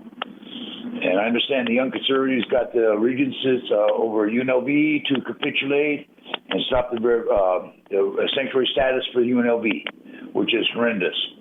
And the gentleman who made that happen was Ross Ward, Nevada Republican Party field organizer. He's in charge of that thing. And then we're going for making sure we get the voter ID to vote going with Representative Lassner. Rob, let me ask you a question. Rob, this is Wayne, not Kevin. Let's make sure you know that. Make sure you know that. And I got to ask you a question because you were talking fast and I didn't understand you, so I know my listeners didn't understand you. You said someone's responsible for this, and you said he's a Republican. Who's responsible for this? I don't understand. Sanctuary city status. There's actually nobody I know. I don't know if you picked that up. There's nobody I know in the Republican Party standing by the sanctuary status. Right. Then you meant to say you must have meant to say Democrat, but you did say a person's name and you said Republican. So I just wanted to make sure about that. Although I must say that Brian Sandoval, our governor, Republican, is not someone who's against sanctuary status in a big way. I really doubt he's against it. He put the EO out for sanctuary status. It was backed up by Dina Titus and actually Kathy Mastros is pushing for it. We have to stop this at the midterm. We have to stop this movement, this Californication of Nevada has got to come to a screaming halt. Yeah, well, Rob, everybody does a lot of talking, but unfortunately we're not doing a lot of doing, you know. I'm going to ask Donald Trump to make it his number one priority to create federal voter ID laws, but he can't pass them by himself by waving a magic wand. He's got to get support from other Republicans, and I don't know if they'll do it because they get called a racist when they do it. Everything you do is racism, according to the Democratic Party. You know, it's a disaster. We have to dig in deeper, Wayne. We got to let these guys know that we're not messing around. We don't want sanctuary status in Clark County. Yeah. We don't want sanctuary status in the state of Nevada. We want Lombardo to enforce immigration laws. We want Brian Sandoval to get the EO for executive order for sanctuary off the docket. Tell Dina Titus to go back to sewing whatever she's doing and to get away from that. And of course, Catherine Mastos, I know it's a hairy implant, so we're going to have to deal with that further down the road. All right, Rob, thank you for the call. Appreciate it. And when you say send Dina Titus back to what she's doing, by the way, just so everyone knows what Dina Titus is doing, Dina Titus, if she went back to what she was doing, would go back to being a professor at UNLV and making $200,000 a year for teaching one course a week. Great life if you can get it, right? Only Democrats seem to get it. Every politician knocked out of office or retiring in this country as a Democrat winds up teaching at a university and getting a big fat salary from a government university. It's all a bunch of good friends high-fiving each other who keep each other in business. Well, the politicians in office, they say yes to every bit of education spending demanded by the education bureaucracy. And when they're out of office, they either become a lobbyist and make $6 million a year, or the losers, the freeloaders and losers, the politicians who have no sales talent, they just get a job teaching at a university for $250,000 a year for one class. That's Dina Titus. She couldn't sell if her life depended on it. Dina, I'd love you one day to spend a day in my shoes as a leading salesman, as an entrepreneur who sells himself, my brand for a living, 24 hours a day and does a damn good job of it, man, you would fail and fall flat on your face. And that's why you have to take a $200,000 job at UNLV for teaching worthless crap to students that they will never use in their lifetimes. Wayne Allyn, WAR Now.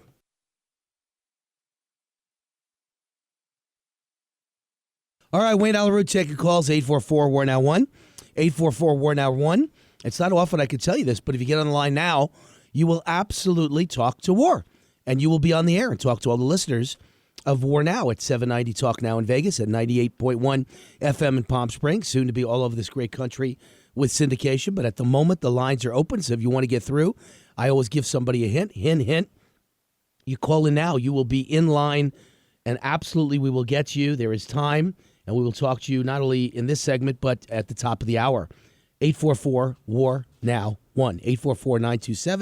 844-927-6691. All right, the London police have identified the British Parliament attacker. He is Khalid Masood. Not surprising that name is Khalid Masood, very Muslim-sounding name. What is surprising is that his name is not Muhammad. That's what's surprising. He's the first. He wins the award. The first terrorist not named Muhammad. Either first name or last name, Muhammad. Amazing. Khalid Masood, 52-year-old, born in Kent, believed to have most recently lived in the West Midlands.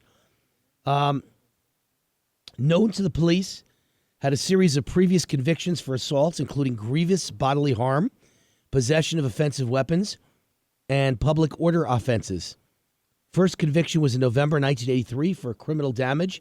Last conviction in December 2003 for possession of a knife. Had not been convicted of any terrorism-related crimes. It's funny when you see things like that, you know?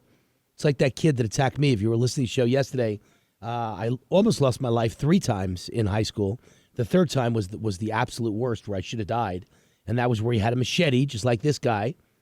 This exact situation, Khalid Masood had a machete and stabbed a police officer to death, and I was a marshal, which was a cop of the school, and it was just him and I fighting for my life. Him with a machete trying to kill me. And luckily, when he reached for me with the machete to knock my head off, I grabbed his arm. And then we struggled on the ground, and the machete was an inch from my head, and the principal came out and screamed, "Hey, you, drop that knife." And the principal ran down the hall as he said that, and the kid dropped the knife and ran. That's how my life was saved.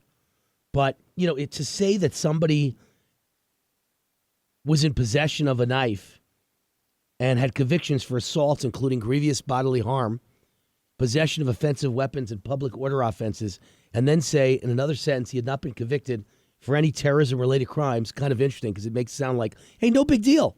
He probably tried to kill someone with a machete, but it wasn't terrorism. No big deal. Wayne Allyn, time for the news. When we get back, more with WAR Now. More with WAR Now. More. All right, Wayne Allyn, what did I just say in the last hour without even looking at the news, right? When I left, there were all these headlines that Trump had failed, the Congress had failed. Trump will cut a deal. He will pass this Obamacare as sure as I'm standing here. Anybody want to bet? Any of the people who bet me $10,000 on the election, which I won among numerous people in Las Vegas, any of you want to bet double or nothing? Anyone want to make a $10,000 bet that Obamacare passes? Because I'll make that bet. I'll take all comers. I got to see your money, of course. Got to bring it in a nice wrapped little wad to make sure that you're not another loser liberal who doesn't have the money because they think, you know, I'll win, and if I lose, who cares? I'll stiff them. That's how liberals think. But if I see the wad, let's make the bet. Come on. I'll take all comers.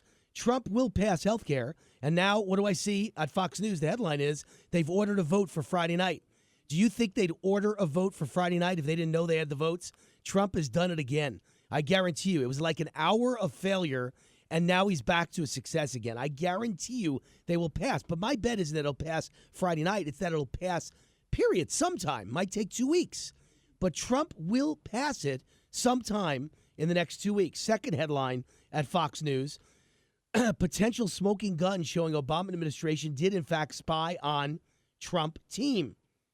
Republican congressional investigators expect a potential smoking gun establishing that the Obama administration spied on the Trump transition team and possibly the president-elect himself, and it will be produced to the House Intelligence Committee this week, a source told Fox News.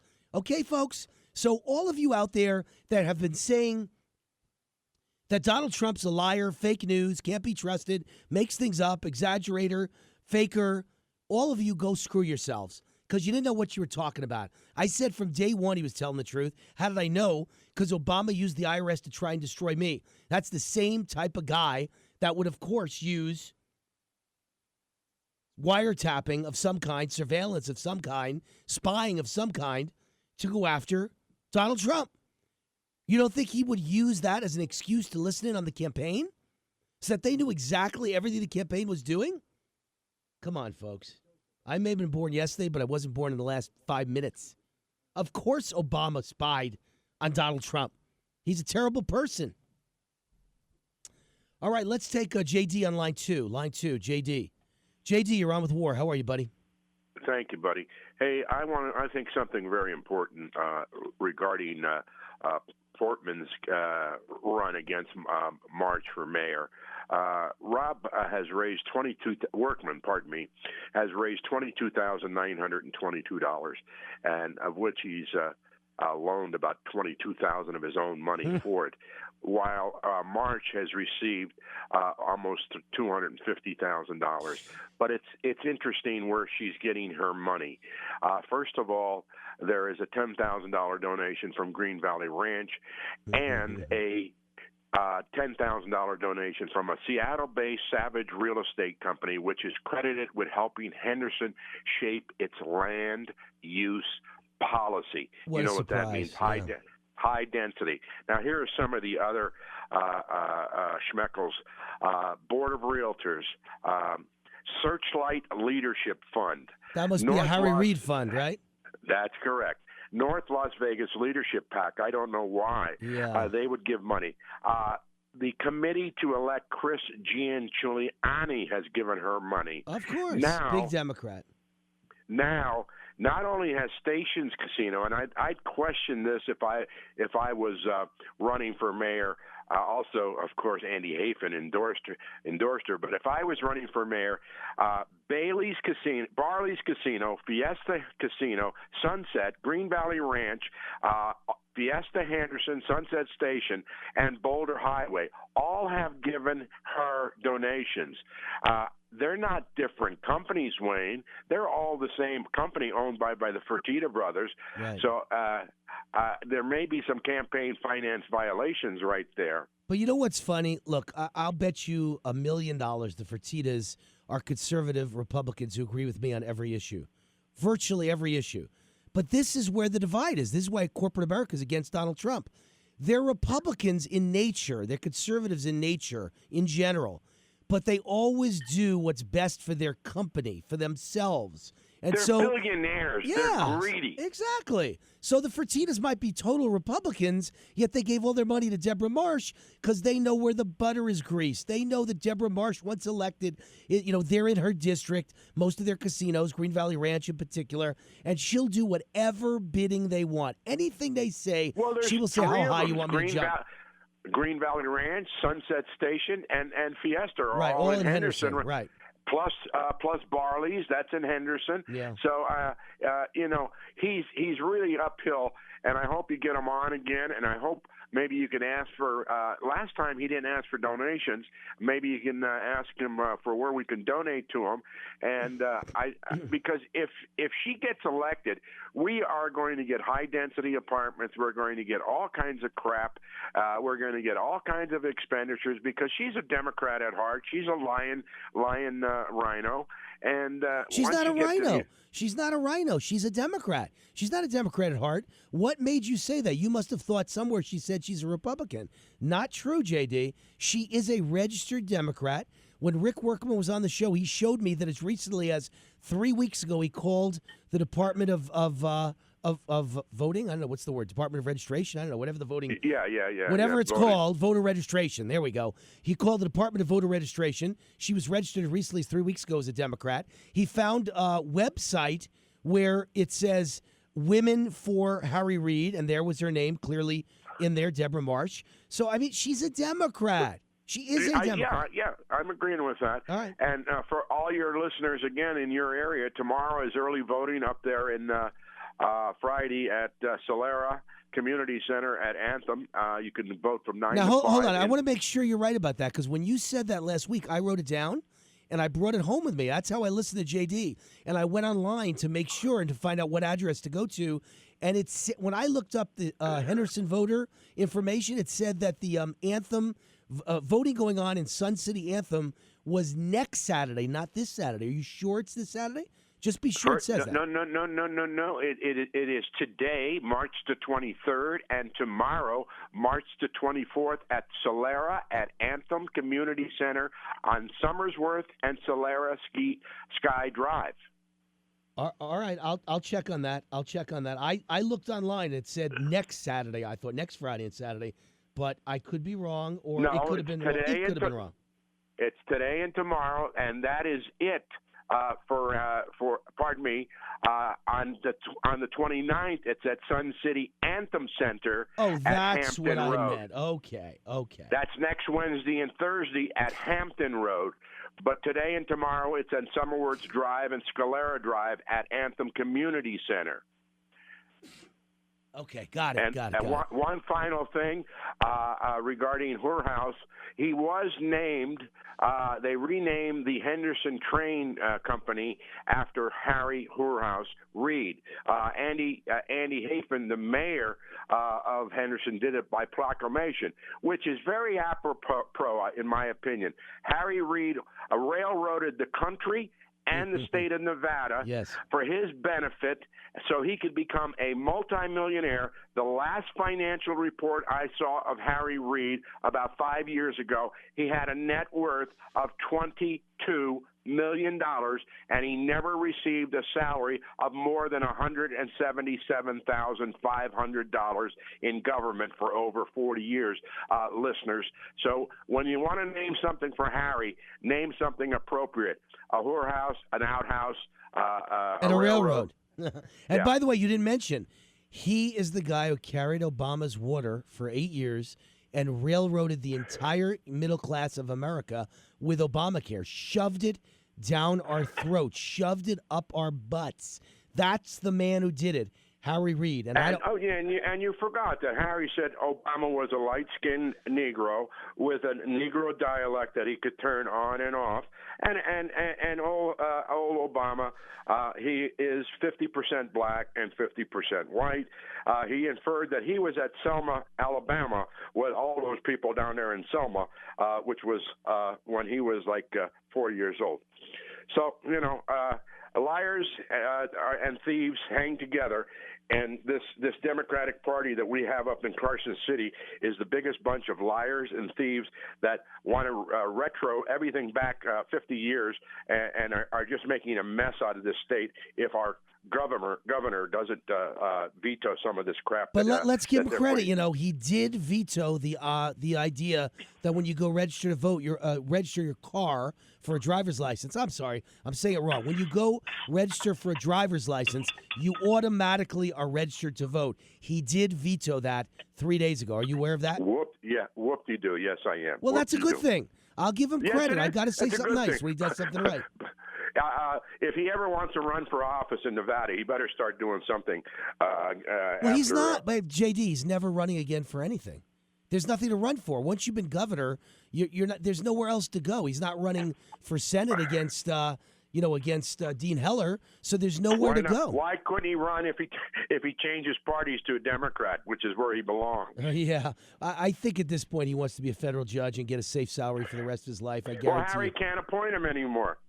Yeah, well, Trump ain't going to appoint him. You know that. It would be a dream. He maybe in his distorted mind, he actually thinks Trump would appoint him because he's Hispanic and Republican. I don't know. No way. He may be absolutely delusional, but that must be what he expects. Donald remembers his friends and he remembers his enemies. And Trump did not get any help from Sandoval in the election. No kidding. And I'm looking forward to April 10th. We should have a bang-up show, I'm sure. And I'm looking forward to. When you announce that you're going to D.C. to the Lincoln bedroom on Air Force One, buddy. All right, J.D., thank you for calling. Always great calls with J.D. Lots of fact-packed information, fact-based and fact-packed. Lots of details from J.D. And you know what, J.D., when I go national, baby, on April 10th, you're coming with me because I need you to do my research, man. You're a great researcher. Really is a great researcher. I mean, fabulous. And that's not me. See, that's not me. I'm an emotion guy. I sell everything based on stories and emotion, and I need a researcher. And JD, you're the one. I've picked you. I've anointed you. I've decided. You're the one. All right, Wayne Allyn, WAR Now, 790 Talk Now in Vegas, 98.1 FM in Palm Springs, and the whole Coachella Valley, Rancho Mirage, and all those great places. Palm Desert, Palm Springs, Indio, you name it. We're out there, and they're listening to us. And as a matter of fact, prove to us you're listening to us. I want you to call from California. I want to hear from you. 844-WAR-NOW-1. 844, toll-free, WAR Now 1, toll-free from anywhere in the country. And if you're listening online, anywhere in the country, 844-WAR Now 1. We'll take your calls coming up.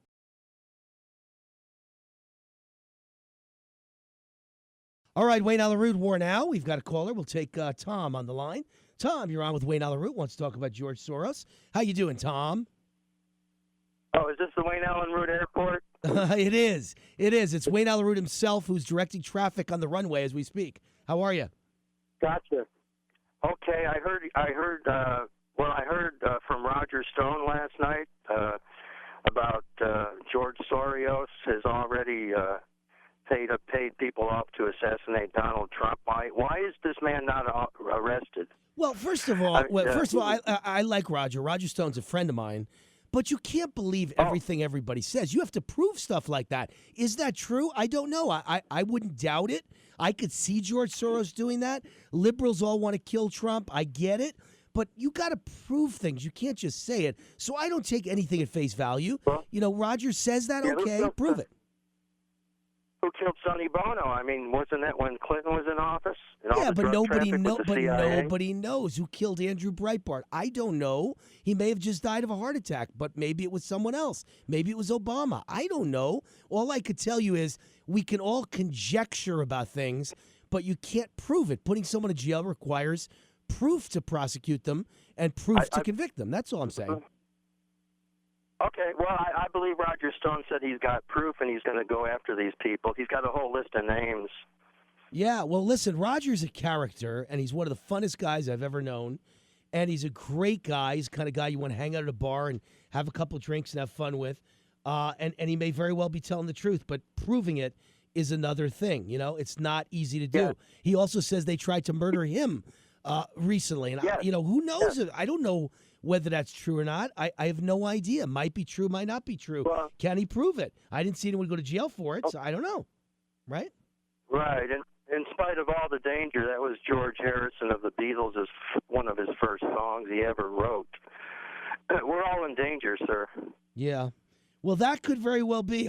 No one tried to kill me, but they tried to destroy me with the IRS. See, I don't put that by anybody. Government's always coming after you and using the power of government agencies to destroy you. Killing someone's a whole different ballgame. You got to be very careful what charges you make about that and whether you could prove it or not. But they certainly came after me with the IRS, and I could prove it because Judicial Watch took my case, sued after a 14-month battle, got my tax files, and I read what was in them, and the IRS was trying to destroy me. They were persecuting me. It was a political witch hunt. People should be in jail. Yeah, Nobody went to jail. Nobody went to jail. Nobody, as of yet. Yes, they tried to get me, too. One more thing. I think, do you believe that Hillary actually tried to sell 1/5 of our reserves, our nuclear reserve? My understanding is she didn't try to. She did. The State Department approved it, and 1/5 of the uranium stock of the United States of America was sold to a Russian company, the same Russian company that gave $145 million in donations to the Clinton Foundation. That's my understanding. And by the way, the same Russian company that paid Hillary Clinton for a speech, $500,000 for one speech. If that isn't the fixes in, I don't know what is. Wasn't it Bill, not Hillary? It might have been Bill that got the $500,000. Same thing. I mean, that's the scam pulled in Washington. I'm the politician. I live on $175 a year. My wife gets $12 million to lobby for some company or to be in public relations for some company. So the family together makes $12,175,000. I'm the poor schmuck that only makes $175. But if the company gives my wife $12 million, guess what? That bribe was my bribe. And it's very well hidden because they say, oh, my wife's talented. She deserves the $12 million. That's going on all over Washington. husbands or wives, the spouse of the politician gets all the big jobs, all the big speeches, the big book advance, whatever it is. That's a bribe, folks. That's what it is. All right, thank you, Tom. I'm worried about Catherine Cortez. I'm sorry to interrupt you, sir. I'm worried about Catherine Cortez. She's not answering her phone. She has nobody answering her phone. Well, I don't know anything about that, but I'm not a big fan of Catherine Cortez, another liberal bought and sold by the unions who has no interest in our interests at all. All she cares about is people on welfare and people in unions. That's about it. Another typical liberal that was elected through pure voter fraud in this state. How many illegals voted in this state that had no right to vote? How many were shipped in from California on buses just to vote? It's a disgrace. Thank you, Tom. Appreciate the call. Got to take take the caller. We've got a guest right now. It's Dr. Anna Pierce, contributor to the Washington Times, Real Clear Politics, and the Washington Examiner, author of A Perilous Path, The Misguided Foreign Policy of Barack Obama, Hillary Clinton, and John Kerry. So she understands foreign affairs and foreign agenda of the United States, and the topic is Brexit. And I guess my big question is, Anna, I was one of the few people in the world here in America who understood Brexit and thought it was going to pass, didn't believe the polls, just like I predicted Trump would win, didn't believe the polls. And I was right, but will Britain actually go through with it and pass Brexit? Because there seems to be a lot of resistance. They're trying to figure out some way to wiggle out and say, you know what, we're going to do a revote, or we're going to do a retry, or we're just not going to do it. So what are the prospects for Brexit, Dr. Anna Pierce? Yeah, well, I have to qualify this because this is the second interview where the topic has been Brexit for me. And normally I'm talking about North Korea, Syria, Iran, Iraq, and all this sort of thing. So somehow I think they passed that particular message along to my interviewers today, but I'll speak to it as well as I can. I mean, my understanding is that Britain is still planning on triggering negotiations to exit the EU on March 29th. And a month later, the 27 EU nations will hold a special Brexit summit on April 29th. And then they'll have 2 years to agree to terms. And it should really get interesting. It could get pretty wild because, as you said, there are a lot of forces in England trying at the last second to stop this. And it also appears that the EU will take Britain to the International Court of Justice if it tries to walk away without paying a very big sum. They're jokingly calling it a so-called divorce bill. So, yeah, you are so right. There's a lot yet to happen here, and my understanding is that Theresa May's government is signaling, however, that they're going to go ahead. Of course, we know in politics, going ahead can also mean going ahead in a modified way. Right. All right, so let's get back to the topics that you were most at home with, which is North Korea, Iran, Iraq, Syria, et cetera, et cetera. You specialize in those, writing about those topics, so let's talk about them for a minute. I mean, I have very good friends who are very good friends with President Trump and who tell me that you'd be horrified, Wayne, if you understood. And they told me this months ago. They told me this back at Thanksgiving. You'd be horrified if you knew how bad the situation was in North Korea that we face and that Donald Trump faces. It's the scariest thing that Trump will face for the next 4 years. That's what they told me. And so I'm assuming that they got that from very good sources. And so what are your thoughts about that? I mean, it sure appears evident to me that, you know, the biggest problem in the world today, the wild card that could end life as we know it and cause a nuclear annihilation is North Korea. Yeah, we have a lot of reason to be concerned and to be hyper-focused on North Korea right now. What we've seen in the last several years is the exponential progress of both their nuclear and their missile programs. And an attempt at a nuke attack on the U.S. is now a real rather than remote possibility. I mean, you look at what the experts are saying, the actual weapons experts, they're saying that the actual nuclear capability has been growing every day, that North Korea is very far along in developing an intercontinental ballistic missile, which means it could reach across the ocean to us. They've confirmed restart of polonium production of illicit weapons. The highly enriched uranium production has been confirmed, and a lot of it. So, yeah, the Trump team, there's a reason that they have said North Korea is our greatest immediate threat. That's been a recent statement, and that they are initiating what they're calling an urgent policy review in order to find new ways to pressure North Korea. and they absolutely should be. And when Tillerson was in North Korea, he said that, as Nikki Haley said and others said, he said we're going to put all options on the table, but he did say that sanctions would not be one of them. I'm sorry, that negotiations would not be part of that. And I am so glad, because I've been saying for so long that the promise of negotiations is a way that North Korea buys time and cover for its nuclear program and nuclear plans, and that tactic with North Korea has done absolutely no good. Well, couldn't you say the exact words you just said, Ann? We're talking to Dr. Ann Pierce. Couldn't you say the exact same words about Iran, though? That was my argument against the Iran treaty, and I thought Obama was a fool and played for a fool by Iran. He gave them everything they wanted, and while they're negotiating, they're probably busy developing a parallel nuclear program somewhere else, like North Korea or some other place, or they're just hiding what they're doing in Iran. They use negotiations to mock us, to laugh at us, to pick up $150 billion they can use to fund terrorism all over the world, while they're actually continue to develop their nuclear program. Did you not feel like that was kind of what was happening there, too? Absolutely. And it's funny you mentioned this idea that probably Iran and North Korea are collaborating, because actually we now know they are. They are collaborating on both nuclear and missile technology. And the Iran deal did absolutely nothing to stop that. A point I make in A Perilous Path and elsewhere is that engagement, outreach, and diplomacy are essential tools of American foreign policy, but we have been recently paying too little attention to the political, moral, strategic, and military goals of American foreign policy. So when the Iran nuke deal was hatched, I wrote an article. I said, this is not a good deal, because all it does is contain the nuclear program during the sunshine period, and it allows it to restart up again.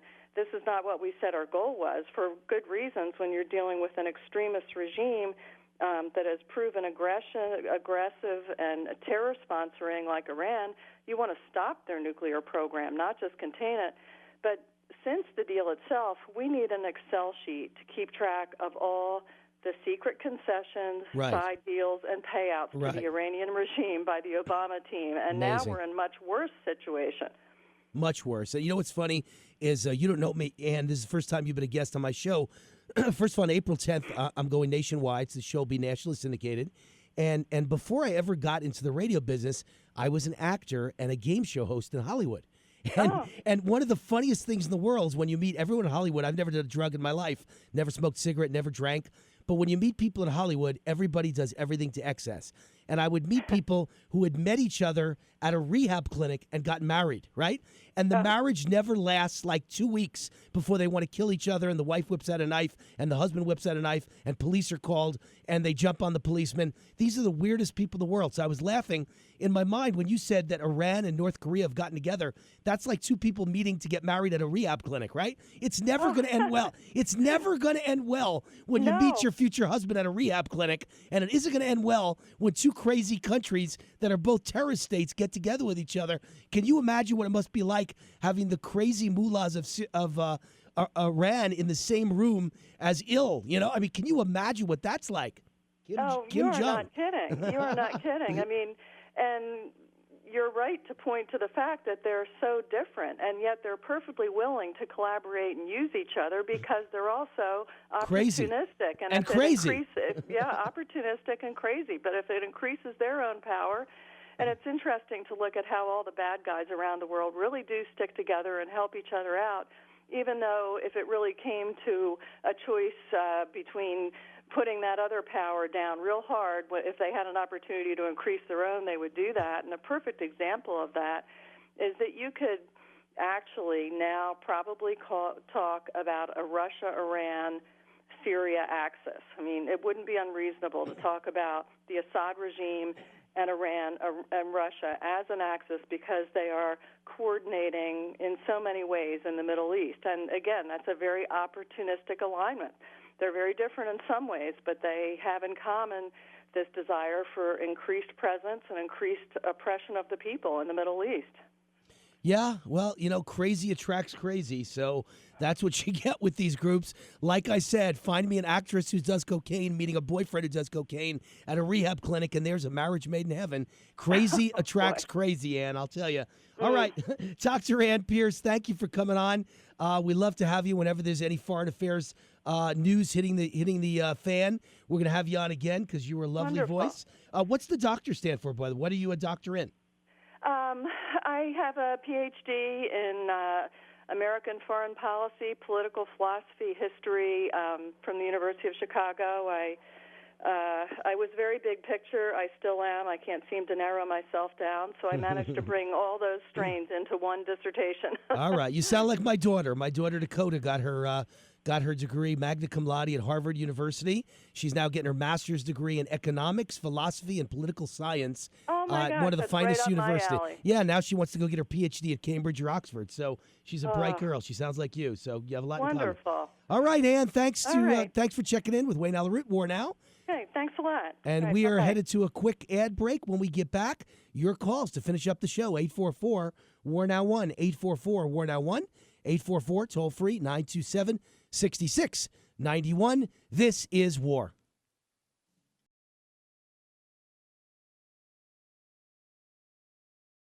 Great song. Great song. So, it's funny because I get emails all the time. I have a funny one here. So many of you have such innate common sense and wisdom. So Tom is over here, and I think it's just a great line. Tom says, the legislature that's meeting now, this is living proof that they should meet even more infrequently. Everybody complains that we only meet every 2 years for 4 months.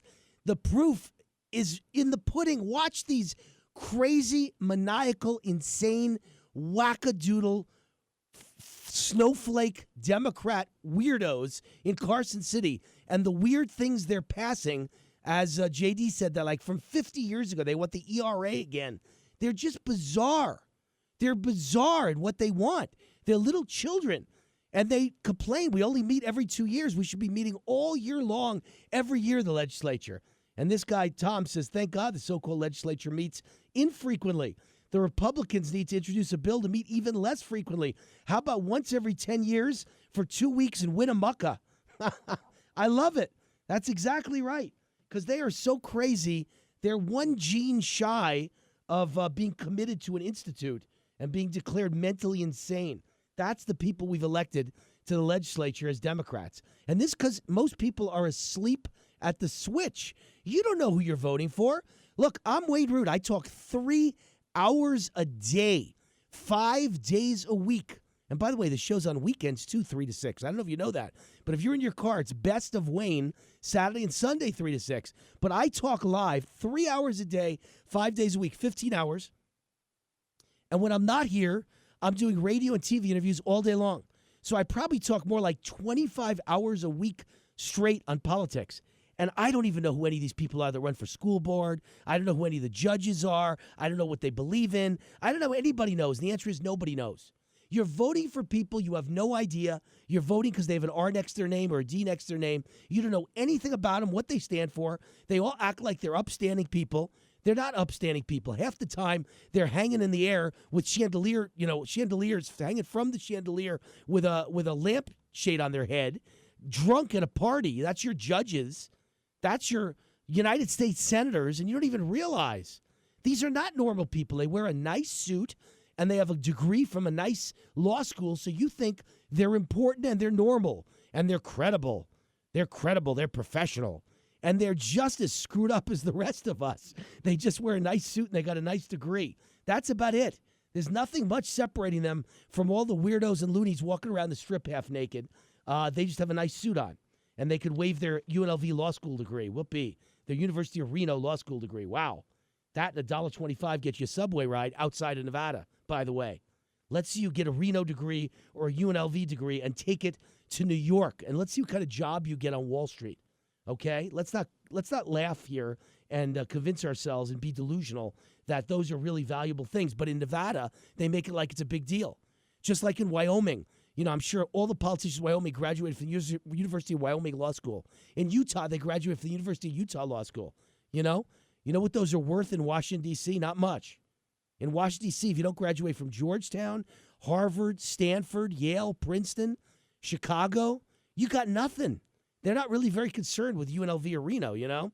So all the people here act like they're so important because they got a UNLV law degree or a Reno law degree. That makes them the most professional, credible people in the world. I'm a judge.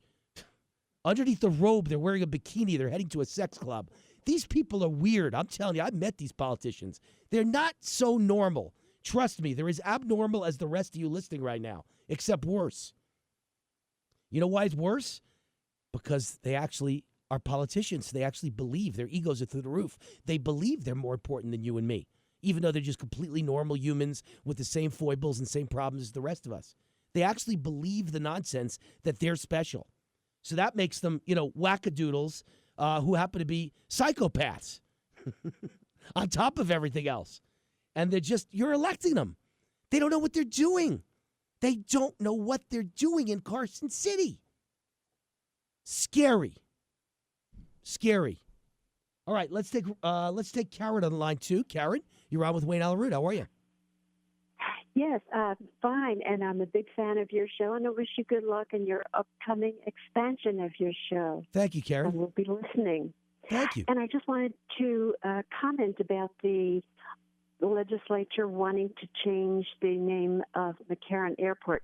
I wanted to say something about McCarran. He was a federal senator from the state of Nevada. Mm-hmm. He had the vision and foresight in 1952 to fight back the federal government.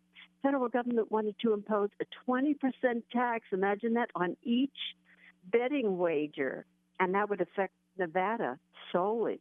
Yes, Pat And McCarran, the yes. Nevada that we see, the Las Vegas that we see here today, would never have grown like this had it not been for his foresight and fighting the federal government on that. All right, now, And also, a second thing about McCarran, he was the author also in 1952 of the McCarran-Walter Act, which gives the president the sole power to keep out foreigners who may come here to harm us. How great is that? That's the legislation that is giving Donald Trump the power to say we don't want people who are coming into this country who may harm us and who come for bad intentions. well, Karen, Of course, all the of judges that's see it true. differently. I've studied Pat McCarran. All that's true. He was a Democrat, but Democrat didn't mean the same thing as it means today. They're not communists. it's he was entirely a different. communist fighter. He was a great That's communist right. fighter, but having said that, I still believe, as my column said today, that we should not name the airport McCarran.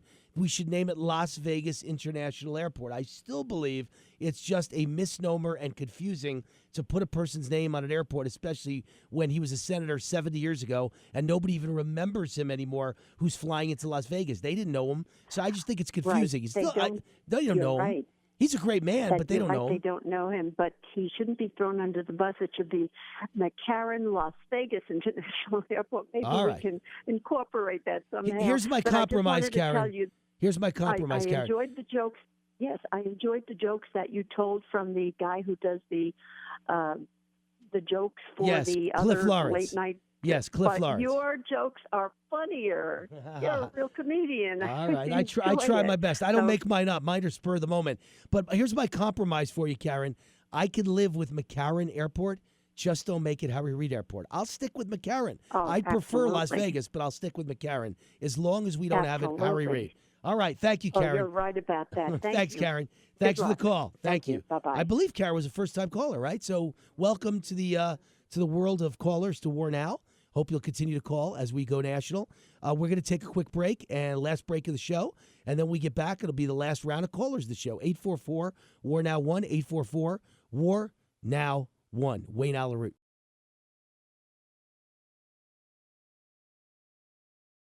You know, I've argued for so long now that the reason that consumer spending is way down is because of Obamacare. If I have $1,000 less to spend each month, then it isn't being spent in a retail store, and so consumer sales are going to go down. And I've got $2,000, $3,000 per month less to spend because of Obamacare, and no one seems to care. And now you look at this headline: the retail apocalypse is officially descending upon America. Consumerism has long been the defining element of American society, but retail giants are now shutting down thousands of their locations amidst a long-anticipated retail apocalypse. Over the next couple of months, more than 3,500 stores are going to close across America. JCPenney's, Macy's, Sears, Kmart are among the companies shutting down hundreds of stores each, along with middle-of-the-mall chains like Crocs, BCBG, Abercrombie, Finch, and Guess. Some stores like BB and The Limited are closing all of their locations to focus more on online sales. Other larger chains like JCPenney are aggressively paring down their store counts to unload unprofitable locations and try and staunch their losses. It's just scary. Sears shutting down 150 Sears and Kmart locations. JCPenney shutting down 138 stores. Where are these employees going to find jobs? There are no jobs for them, folks. We've got, and that's all the more reason you got to kill Obamacare. We got Robert on line one. Robert, you got 1 minute. Keep it short, baby.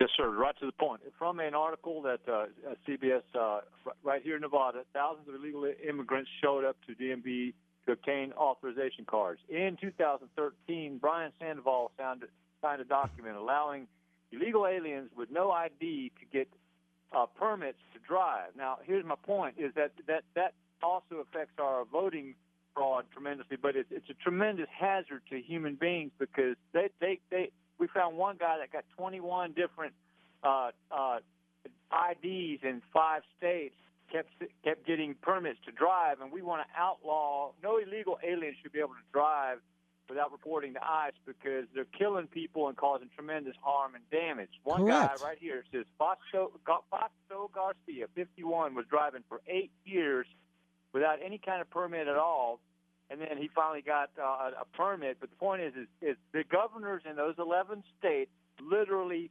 facilitate crime, death, and harm to the American people. So we want to outlaw no illegal aliens should be allowed to drive without reporting to ICE and going through screening.